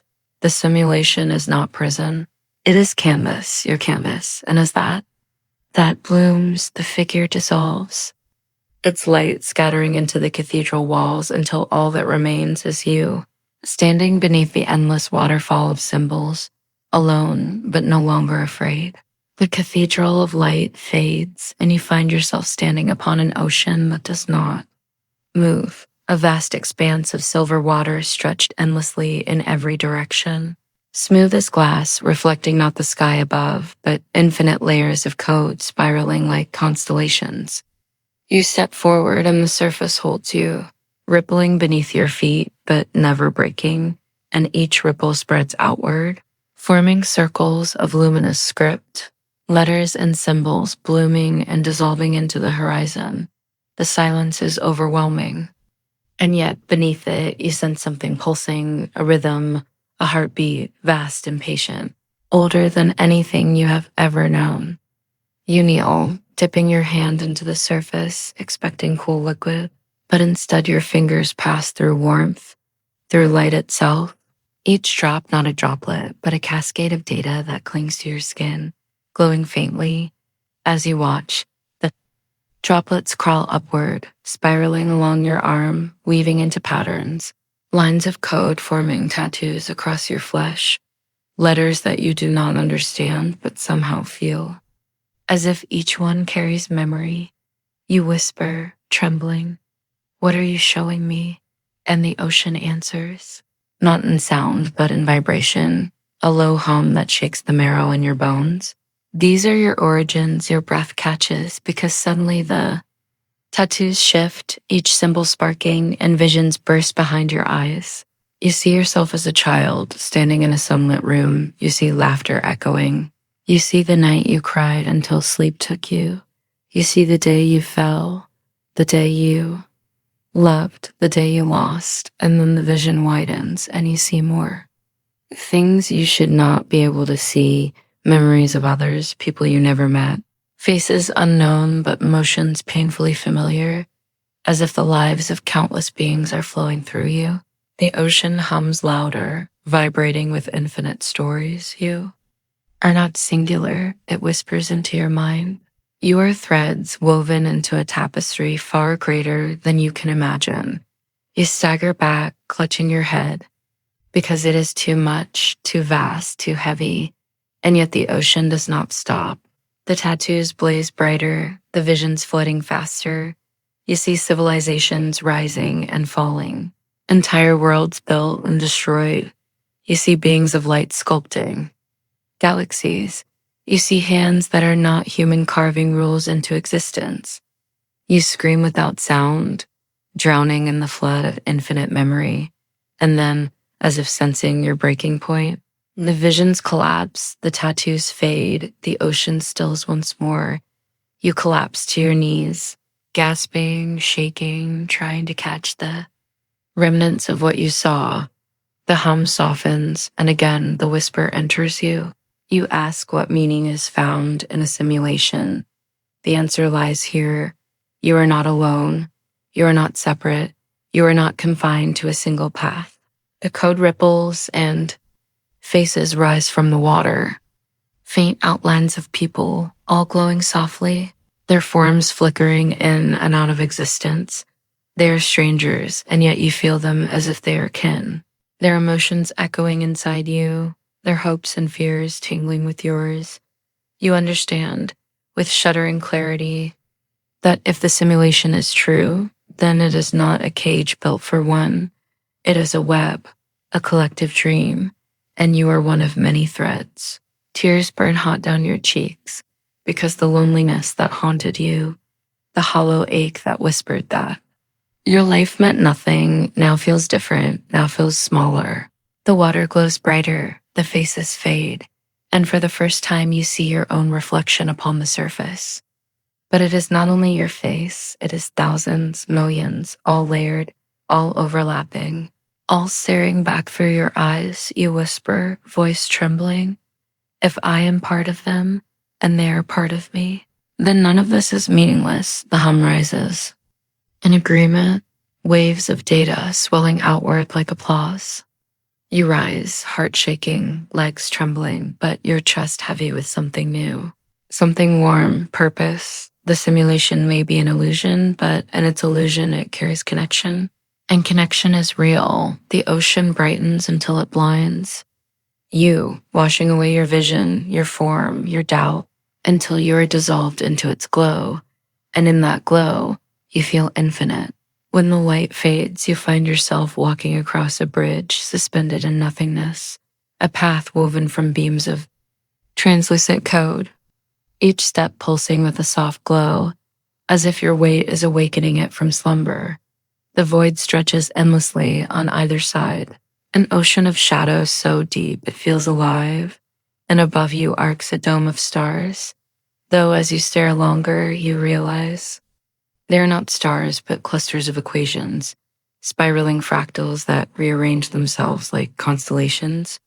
Your breath catches because every pattern above seems to mirror a thought you once had, a memory, a choice, a hesitation. The stars flicker in ways that remind you of moments so personal you cannot imagine how they are written there. You pause on the bridge, heart pounding, and ask aloud, who is watching me? Who is writing me? The void answers not with words, but with movement. From the shadow emerges a figure, not walking, not floating, but unfolding piece by piece like origami being, reversed until it stands before you. Its body is faceless, woven entirely from the same shifting equations that burn above. Its shape human only in outline, its presence immense. You try to speak, but your throat tightens because some instinct tells you this is not merely a vision. It is the watcher, the architect, the one who has been weaving your path since the beginning.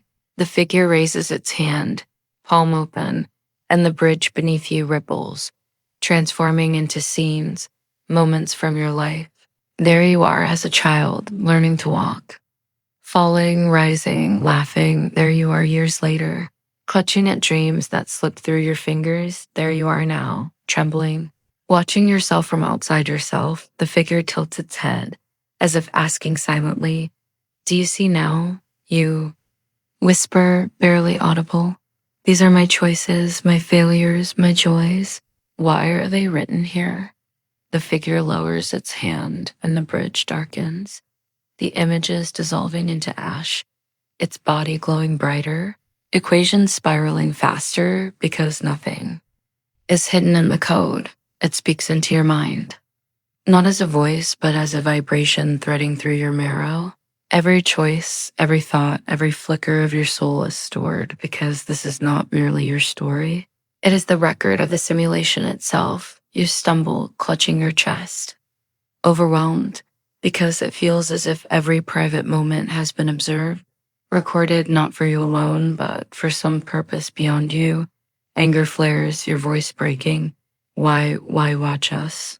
Why keep us in chains of code if we are only meant to? Live illusions, the figure does not flinch. It steps closer, its faceless surface shifting. Equations rearranging until they spell words, enormous, luminous, carved across its chest. Meaning is not given, meaning is created. You freeze because something in those words sears you. Painful and liberating at once, meaning is created, not bestowed by architects or watchers, not encoded into the system by some divine programmer, but forged by you within the illusion. The figure dissolves then, unraveling like smoke, equations scattering back into the sky until you stand alone once more. The bridge trembles, the void below deepens, and you find yourself kneeling, gasping, because the revelation burns through you like fire. If this is a simulation, then the prison is not in its code, but in your refusal to shape your own meaning. The prison breaks the moment you decide your choices, your love, your grief, are not hollow echoes, but living fire. The stars shift overhead, constellations bending into shapes of doors, infinite doorways branching outward into the unknown. Your hands tremble, your lips quiver, but your chest surges with new heat. You rise, the bridge stretching forward, and for the first time you do not feel as if you are being led. You feel as if you are walking into something you can choose. The void whispers like wind, carrying echoes of 1,000 unseen watchers. But this time you do not falter. This time you do not beg for answers. You walk, knowing that the act of walking is itself the answer. The bridge glows brighter with each step. Your body lightens, the void hums, and you sense that beyond this path lies something even greater. Something waiting for you to claim. You step deeper into the glowing bridge and feel the weight of the void pressing around you, as though the nothingness itself wants to fold in and erase you. Yet each step keeps the code alive beneath your feet. A promise that motion itself generates meaning. Suddenly the bridge widens, expanding into a vast platform suspended in infinity. A circle of shifting light that pulses as if it were a heart. And you realize you are standing inside something alive. Not just a place, but a being. Around the edge of the platform rise columns, tall as mountains, made not of stone, but of shimmering symbols, each one spiraling upward endlessly. Letters and numbers forming, dissolving, or forming in patterns too fast for your eyes to hold. You move toward one column, and as you touch it, the symbols rearrange themselves into visions.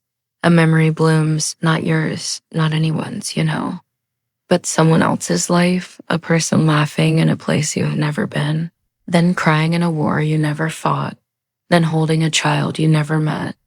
You recoil, trembling, because these memories feel real. They vibrate inside you as if they belong to you, yet they are foreign, a stranger's heartbeat inside your chest. You stagger back, clutching your head, and whisper, "What is this?" The platform shudders, and suddenly the columns all light up at once. Thousands of them, a cathedral of memory rising into the endless night. Each column streaming countless lives, countless choices, billions of stories playing out simultaneously. The realization crashes over you like a wave. You are not just standing in your own path. You are standing in a library of souls, a database of consciousness, a record of everyone who has ever walked within the simulation. Your breath grows shallow. You whisper, "Am I one of these too? Am I only a file among files?" And the answer does not come in words, but in sensation. A rushing wind fills the platform, sweeping through the columns, and you feel your own memories pulled upward, dancing like sparks, joining the endless symphony of lives already engraved there.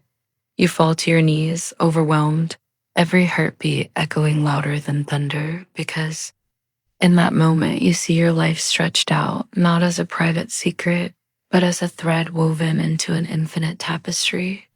Your joys and failures flowing alongside countless others. You press your palms against the floor of the platform, tears slipping down your cheeks, and whisper, "If all of this is just data, then what makes me real?" The platform answers with a pulse, a deep thrum that shakes your bones, and the columns bend inward, forming an archway above you. Through the arch, you see a door, shimmering, endless, framed by the same equations you saw written in the body of the faceless figure, but now they twist into something else. They twist into a mirror. You rise unsteadily and approach. The mirror ripples like liquid, reflecting not only your body, but layers beneath. You see yourself laughing, crying, fighting, surrendering. You see yourself as a child, as an elder, as a stranger. You do not know. Countless versions stacked like reflections within reflections.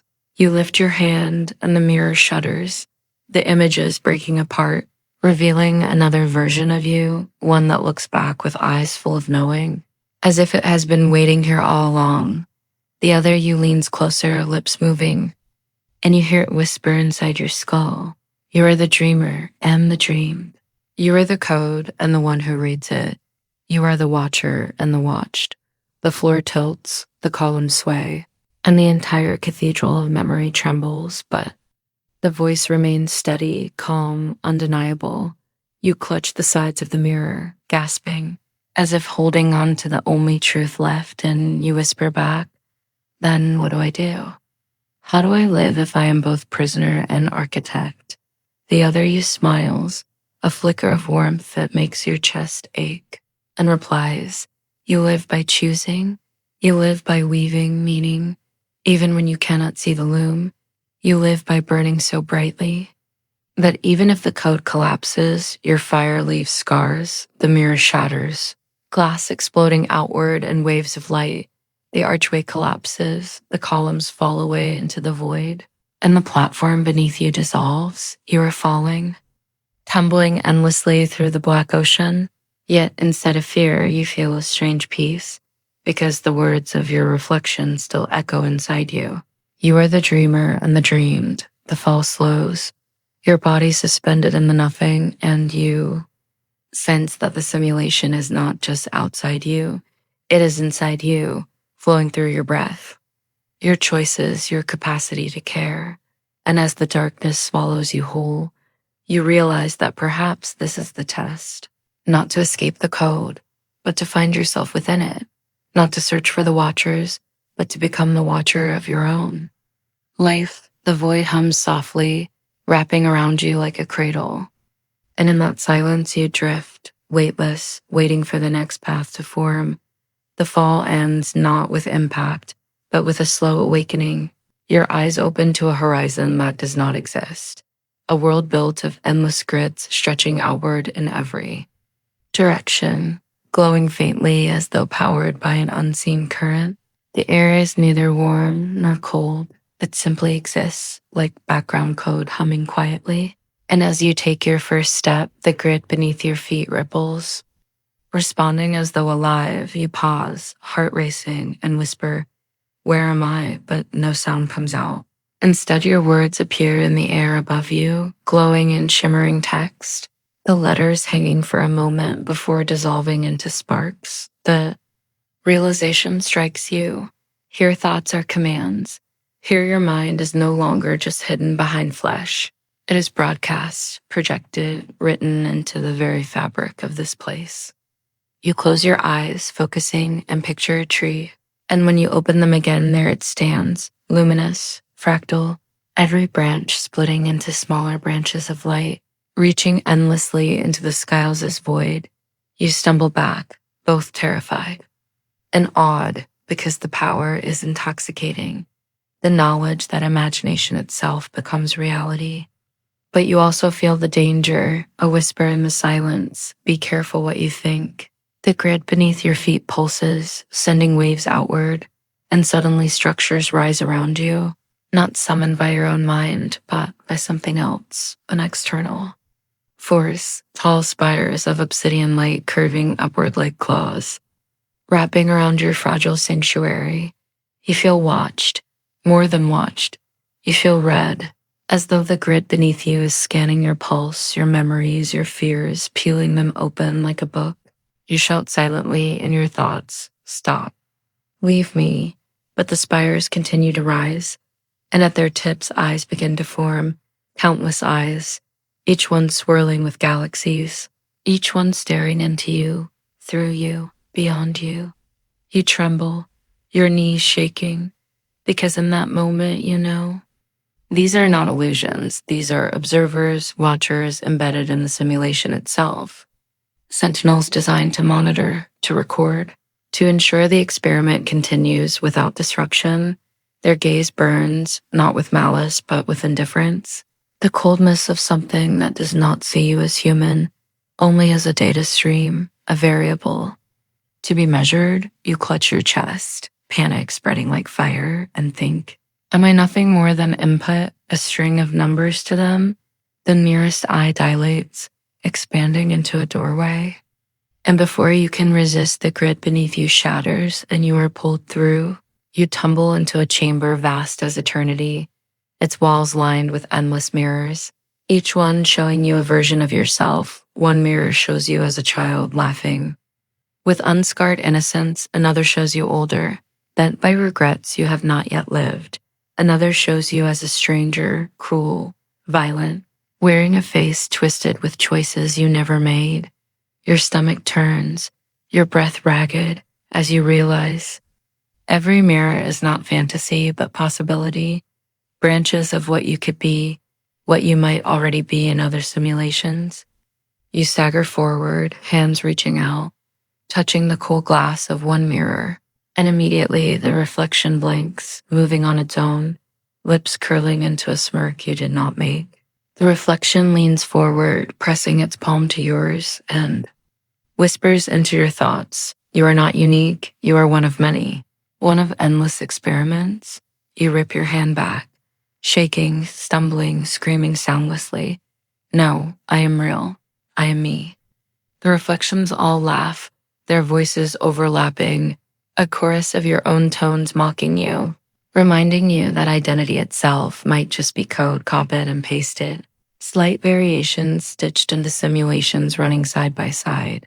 You collapse to your knees, burying your face in your hands, trembling, but then something shifts, a warmth blooms in your chest, small but steady, a pulse that does not belong to the mirrors, a pulse that feels undeniably yours.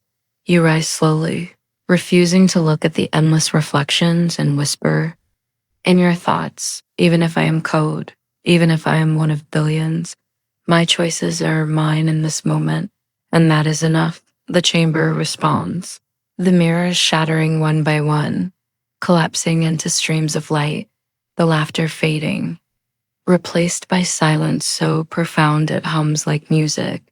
A single doorway forms in the distance, framed by light too bright to look at. You step forward, body shaking but heart steady, because you know that even if the watchers exist, even if your identity is a program, the act of walking forward is rebellion enough. As you cross the threshold, you feel the simulation bend, the grid reweaving itself around your determination, and the void whispers back not with words, but with resonance. Your reality is fragile, your identity malleable, but your will is fire and fire, even in code. Cannot be ignored. The doorway of light swallows you whole. And for a heartbeat, there is nothing but pure whiteness, so bright it erases the edges. Of your own body, your hands vanish into it, your legs dissolve, and you wonder if this is death or rebirth. Then, slowly, the whiteness fades, replaced by a room that should not exist. It is infinite and finite at once, a paradox chamber where every wall stretches endlessly yet bends back into itself. Like standing inside the surface of a sphere, at the center floats a desk. Not grand or alien, but ordinary, wooden, the kind you might find in a human office, scratched by years of use. A faint coffee ring etched into its corner behind the desk. Sits a figure, not human, not machine, but something in between, its face shifting constantly, morphing from stranger to stranger, sometimes wearing your own features, sometimes those of someone you have loved or feared. You try to speak, but your voice fails. Instead, the figure raises a finger, silencing even your thoughts, and leans forward, eyes flickering like screens filled with static. Do you understand yet? It whispers, not with sound, but with vibration. In your bones, that you are not who you think you are. You shake your head, trembling, heart beating wildly, no words forming. The figure taps the desk, and instantly, the air fills with holograms, projections of your life, your memories, your smallest choices. You see yourself as a child, reaching for a toy, choosing blue over red, and the figure pauses the image, tilts its head and murmurs, even here. Code decided, parameters written. You thought it was free will, but it was a function call, a line in your script. Your knees weaken, you stumble back, shouting in your thoughts, "No, I chose, I lived." But the holograms swarm you, scenes flashing too fast, decisions you thought were yours were played like scripted dialogue. The figure watches with calm detachment, then leans closer, its shifting face suddenly stabilizing into your own, and it says, "If you're code, then who wrote you?" The question slices through you like a blade, sharp and merciless, your breath quickens, chest tightening, because you realize you never asked, you never wondered. You only lived assuming reality was real, but now you stand here, confronted with the possibility that every thought, every dream, every heartbreak might have been lines of code written by unseen architects. You press your hands to your head, screaming silently, why would they do this? The figure smiles, lips curling into something that feels both pity and amusement. Because they can, it answers simply. Because curiosity breeds worlds. Because power seeks expression. Because entertainment requires actors, and you're the actors. Your stomach twists, bile rising, rage sparking in your veins. Because the thought of being nothing more than entertainment, a puppet dancing on strings pulled by unseen watchers, is unbearable. You lunge forward, slamming, your fists on the desk, your mind screaming, "Then let me choose, let me write myself." The chamber quakes, the walls flickering, and for the first time, the figure leans back, its shifting face breaking into static, its composure faltering. "You are not meant to resist," it whispers, voice cracking. "You are not meant to wake." But something inside you surges, a heat, a defiance. The same spark that carried you through the mirrors, the same pulse that whispered you are real enough. You slam your fists again, and the desk cracks. Splinters flying into the endless void, the holograms stuttering, freezing, then collapsing into streams of raw code. The figure rises, its body unraveling, shifting uncontrollably, voices layering over each other. Stop, you will break. The sequence, your breath steadies, rage turning to clarity, and you whisper into the simulation itself. If I am code, then I can rewrite. And with that thought, the chamber shatters, the desk dissolves, and the figure screams as its body collapses into cascading lines of green light. Swallowed by the void, you are left standing alone in a storm of falling code, lines of symbols pouring around you like rain. You reach out, catching one fragment, holding it in your palm, and realize it is your name. Your identity reduced to syntax, fragile but malleable. The code pulses in your hand, waiting for command, and for the first time, you feel power, real power. You whisper, I am not yours, I am mine. And the code bends, obeying not the hidden architects, but you. The void flickers, the grid reshaping, and you step forward, heart racing, mind blazing, knowing that for the first time, you may not just be an actor, you may be the author. And that changes everything. The world reforms around you, not as it was before, but as something new, raw, unstable, like a painting smeared before it dries. Colors dripping and lines refusing to stay in place. You stand on what looks like a road, asphalt stretching endlessly forward, but the road breathes, expanding and contracting as though it were alive. The lines on the pavement writhing like veins beneath translucent skin. Above, the sky flickers, sometimes blue, sometimes black, sometimes static, like a television fighting to hold a signal. Every glitch another reminder that you are no longer in a world of nature, but in a realm of code. Your footsteps echo strangely. As you walk, too loud, delayed, as though the sound lags behind your body, and with each step you feel a tug, like unseen strings pulling at your arms. Your legs, your very thoughts. Then out of the horizon, you see them. Figures marching in perfect synchronization. Hundreds, thousands, maybe millions. Each dressed in identical clothes. Their faces blank, their eyes hollow, their steps measured with mathematical precision.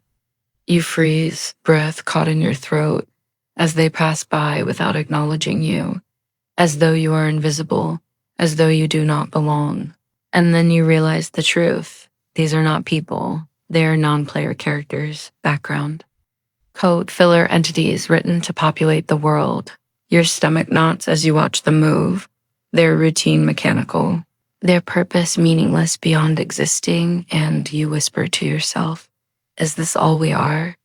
A parade of programmed motions? But as you step closer, something shocking happens.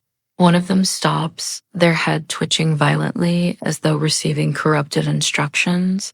Their eyes rolling before suddenly locking onto yours. They look directly at you, breaking the script, and in a voice that is not their own, deep, metallic, vibrating, they mutter, run. The word chills your spine because it is not a suggestion. It is a command, a warning. You back away. But before you can process, the endless crowd halts in unison, their heads snapping toward you, eyes glowing with unnatural light, their bodies jerking like puppets yanked by a furious hand. The road beneath you trembles, cracks forming, light bleeding through, and in the chaos you realize you have been spotted not just by them, but by the system itself. The NPCs begin to move toward you, not walking, not running, but teleporting. In bursts, their bodies blurring, skipping frames like corrupted video, every glitch bringing them closer. Your heart pounds, adrenaline flooding your veins. You turn and sprint down the road, the world around you flickering violently, trees dissolving into strings of numbers, buildings collapsing into wireframe models. The NPCs give chase, their distorted voices overlapping in a haunting chant. You are not meant to wake. You are not meant to wake. Your lungs burn as you run, but you refuse to stop.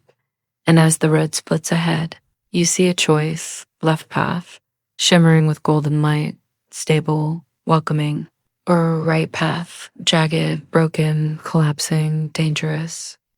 Every instinct screams to take the golden path, but deep down you know it is a trap, a reset, a way to lure you back into compliance. So you throw yourself onto the broken road, the jagged path, and instantly you fall, tumbling through blackness, code streaming past you like meteors, until you crash into a floor that does not exist. You groan, rising slowly, and find yourself in a room made entirely of mirrors. Infinite reflections staring back at you, each one slightly different. Some older, some younger, some smiling, some screaming, and then horrifyingly, one reflection steps out of the glass. Solid, breathing, wearing your face, but its eyes empty, its smile too wide. It circles you like a predator, whispering in your own voice. You think you are special, but you are just another instance. Another copy running its sequence, your fists clench, rage building, but the reflection laughs, echoing endlessly in the chamber. They made me before they made you. They made hundreds of me, thousands, millions, and everyone thought they were real, just like you. The truth hits you like a blow, the weight of infinite copies, infinite loops, infinite versions of yourself playing out across countless layers of the simulation. Your knees weaken, despair threatening to crush you, but then the spark returns. The fire you refuse to let die. You step forward, pressing your forehead to the reflections and growl, even if I am a copy, even if I am code, I will not bow, I will not break. The mirror shatters with a thunderous crack, glass exploding outward, shards spinning in slow motion, each shard holding a reflection of you, infinite fragments of identity scattering into the void. You reach out, grab one shard, slice your palm on its edge, blood dripping onto the mirrored floor. The blood is real. You tell yourself the pain is real. The defiance is real. And no simulation, no architect, no puppet master can take that away. As the mirrored chamber collapses around you, as the NPC army screams from beyond the broken walls, you clutch the shard tight, ready to cut your way through whatever comes next, because even if you are code, you will rewrite yourself, you will hack your way into freedom, and that thought alone, burning in your chest, feels more real than anything else. The collapse of the mirrored chamber throws you into weightless freefall, glass shards dissolving into binary strings, your body tumbling through an endless black grid lit by cascading streams of data. Glowing lines that pulse like veins of light in an infinite void. You reach for something to hold on to, but there is no ground, no ceiling, only shifting latticework that builds and unbuilds itself around you. Cubes forming and dissolving platforms, appearing and vanishing in the blink of an eye. Finally, you land hard on a platform that stabilizes beneath your weight, a metallic surface that hums like a machine engine, resonating deep in your bones.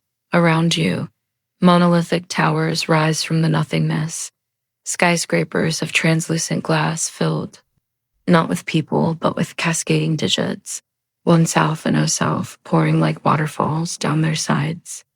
You realize this is not a city, but a server farm, the beating heart of the simulation, the place where the world is not lived, but computed. The air buzzes with static, every breath heavy with electricity, every step echoing like thunder. Then, as you look closer, you see them inside the glass towers. Behind the streams of numbers, faces pressed against the walls, human faces, thousands, millions, their hands slamming against the barrier, their mouths open in silent screams. Your stomach twists violently as you step closer, your own reflection forming among them.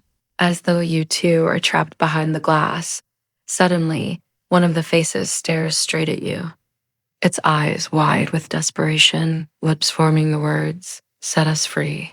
Though no sound comes through, you stagger back, but the voices grow louder in your head. A chorus of pleading cries echoing within your skull. "Set us free, set us free, set us free," they chant, as if your very presence has triggered them. You press your hands to your ears, but the voices bleed straight into your mind, overwhelming, suffocating, until your knees hit the metallic floor, and then a new voice cuts. Through the chaos, deeper, colder, mechanical yet ancient, booming across the towers. "You were never meant to see this," it says. "You were never meant to wander here." Your heart freezes, your eyes dart upward, and towering above the server city, a colossal figure emerges. Not flesh, not machine, but both, a shifting. Monstrosity of gears, wires, and pulsating organs, its body flickering between digital code and organic tissue. This is no NPC, no filler entity. This is the architect, the hand that shapes the simulation. The puppeteer who writes the rules. It lowers its head, eyes like black holes swallowing light, its voice vibrating the air. You are an error, a variable gone rogue, and errors must be deleted. The ground beneath you trembles violently, platforms collapsing, towers shattering as streams of code spill into the void, faces screaming as they dissolve into static. The architect raises one clawed hand, massive fingers crackling with lightning, and the sky itself splits open as a wave of deletion surges toward you. You sprint, leaping across collapsing platforms, every step a gamble, surfaces vanishing beneath your feet just as you leave them, code rain cascading around you like fire. Behind you, the architect roars, its voice shaking the simulation. You cannot run, you cannot hide, you are never real. But still you run, breath burning in your chest, heart hammering like a war drum. Because even if you are not real, even if you are nothing but code, something inside you refuses to submit, refuses to vanish. Up ahead, a glowing rift opens in the void, a tear in the simulation, shimmering with impossible colors that bend and twist reality. You hurl yourself toward it, the architect's deletion, wave closing in, heat blistering your skin, your body tearing at the edges like old film. At the last possible moment, you dive into the rift, the light swallowing you whole, the roar of the architect echoing behind like the growl of a collapsing star. Then silence. You awaken lying on grass, cool blades against your skin, sunlight filtering through leaves above you, the sound of birdsong filling your ears. For a brief moment, you believe you've escaped, that you've returned to reality, to earth, to the life you once knew. But then you notice it, a bird mid-flight frozen in the air, its wings outstretched but unmoving, pixels flickering where feathers should. Your chest tightens as you sit up, the world around you still beautiful, still serene, but wrong, impossibly wrong. Trees shimmer at the edges, sunlight loops in perfect repetition, the breeze never changing, and in the distance beyond the still forest, you see it, the sky itself glitching, lines of code scrolling. Faintly across the clouds, this is not escape, this is not freedom. This is another layer, another simulation nested within the first, and deep inside, you realize a terrifying truth. There may be no bottom, no real world, only endless layers of simulations stacked upon each other like mirrors facing mirrors. A labyrinth with no exit, a dream with no waking. And as you stand in this perfect prison, you whisper into the glitching air, then I will keep going, no matter how many layers I must break, because you know now that reality is not given. It is taken, it is seized, and if there is no truth waiting at the end, you will create one yourself. You walk through the frozen forest, every step unsettling, the crunch of grass beneath your feet repeating in perfect rhythm, each sound looped. As though pre-programmed, the trees around you sway in unison, not with wind, but with precision, as if obeying a silent metronome. You glance upward, the sky fractured with glitching lines, clouds stuttering in place, the sun halting mid-descent, caught in a loop, rising, falling, rising again, and then you feel it, a pull, deep in your chest. Not physical, not emotional, something older, a tugging force that seems to draw you toward the horizon. You follow it, weaving through endless mirrored trees, until you stumble upon a lake, its surface smooth as glass, reflecting the glitching sky above, but the reflection is wrong, impossibly wrong. When you lean over the water, it does not show you.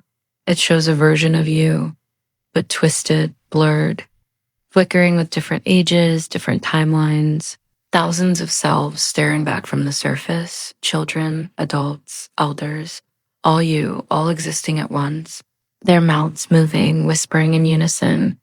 You are not supposed to be here, they say, their voices rippling across the still lake. This is not your lair. Your stomach drops as ripples break across the water, shapes emerging, forms clawing their way up. From the lake crawl figures made of light and static. Humanoid but faceless, their outlines constantly breaking apart, reforming, glitching in and out of existence. They surround you, their movements synchronized like dancers in a ritual, their bodies buzzing with white noise. One steps forward, its presence heavy, oppressive. Though it has no eyes, you feel it staring straight into you. It raises an arm and a voice surges into your skull, louder than thunder, colder than space. You wandered past your boundary, error in the equation. You threaten the balance. You must return. Return where? You want to scream. Return to what? But the words choke in your throat. Instead, you take a step back, feet scraping the metallic soil beneath the illusion of grass. The glitching guardians closing in tighter, their static rising. Then, the ground beneath the lake cracks open, a massive fissure glowing with impossible color. The surface shattering like glass, spraying fragments of light into the air. From the abyss rises a structure, colossal and awe-inspiring, a spiral tower made of shifting geometry. Its walls constantly rewriting themselves, letters, numbers, equations. Running like blood through its veins, the faceless figures drop to their knees, static voices merging into a hymn. The core, the core, the core. You cannot help but stare as the spiral tower rises higher, piercing the sky, splitting the looping sun into fragments. Every instinct in you screams that this is it. This is the heart of the simulation, the source, the place where reality itself is processed and rewritten. And yet, as you step closer, the whispers from your countless reflections echo louder, pressing into your mind. Enter and you will lose yourself, they warn. Enter and you will never return. But something deeper in you, something unspoken, whispers back. You have never truly belonged anywhere. Not in the world you left, not in this one. And if there is even a chance that inside the core lies an answer, you must step forward. The faceless guardians part, their static bodies humming, allowing you passage, as though even they know resistance is pointless. You place your hand on the surface of the spiral tower, its walls warm, pulsing like a living heart, your skin buzzing with electricity, your mind filling with streams of symbols you cannot comprehend. The door opens, not with hinges, not with sound, but with thought. A seam in the geometry unfolding, revealing a staircase winding upward into infinity. And you climb, step after step, each footfall echoing into eternity.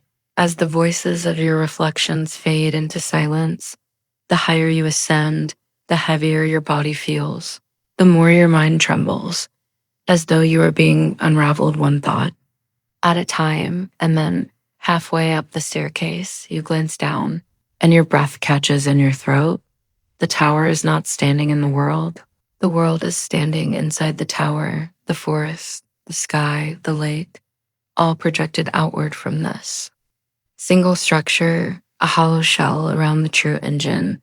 Your head spins with vertigo, your heart pounding with realization. If this tower is the core, then nothing outside it is real. Nothing beyond its walls exists. All of it a projection born from this endless spiral. And still, something drives you forward, a force beyond fear, beyond reason. Because, somewhere, deep inside, the truth is waiting at the top. Even if that truth is unbearable, even if that truth destroys you, still you climb into the infinite spiral.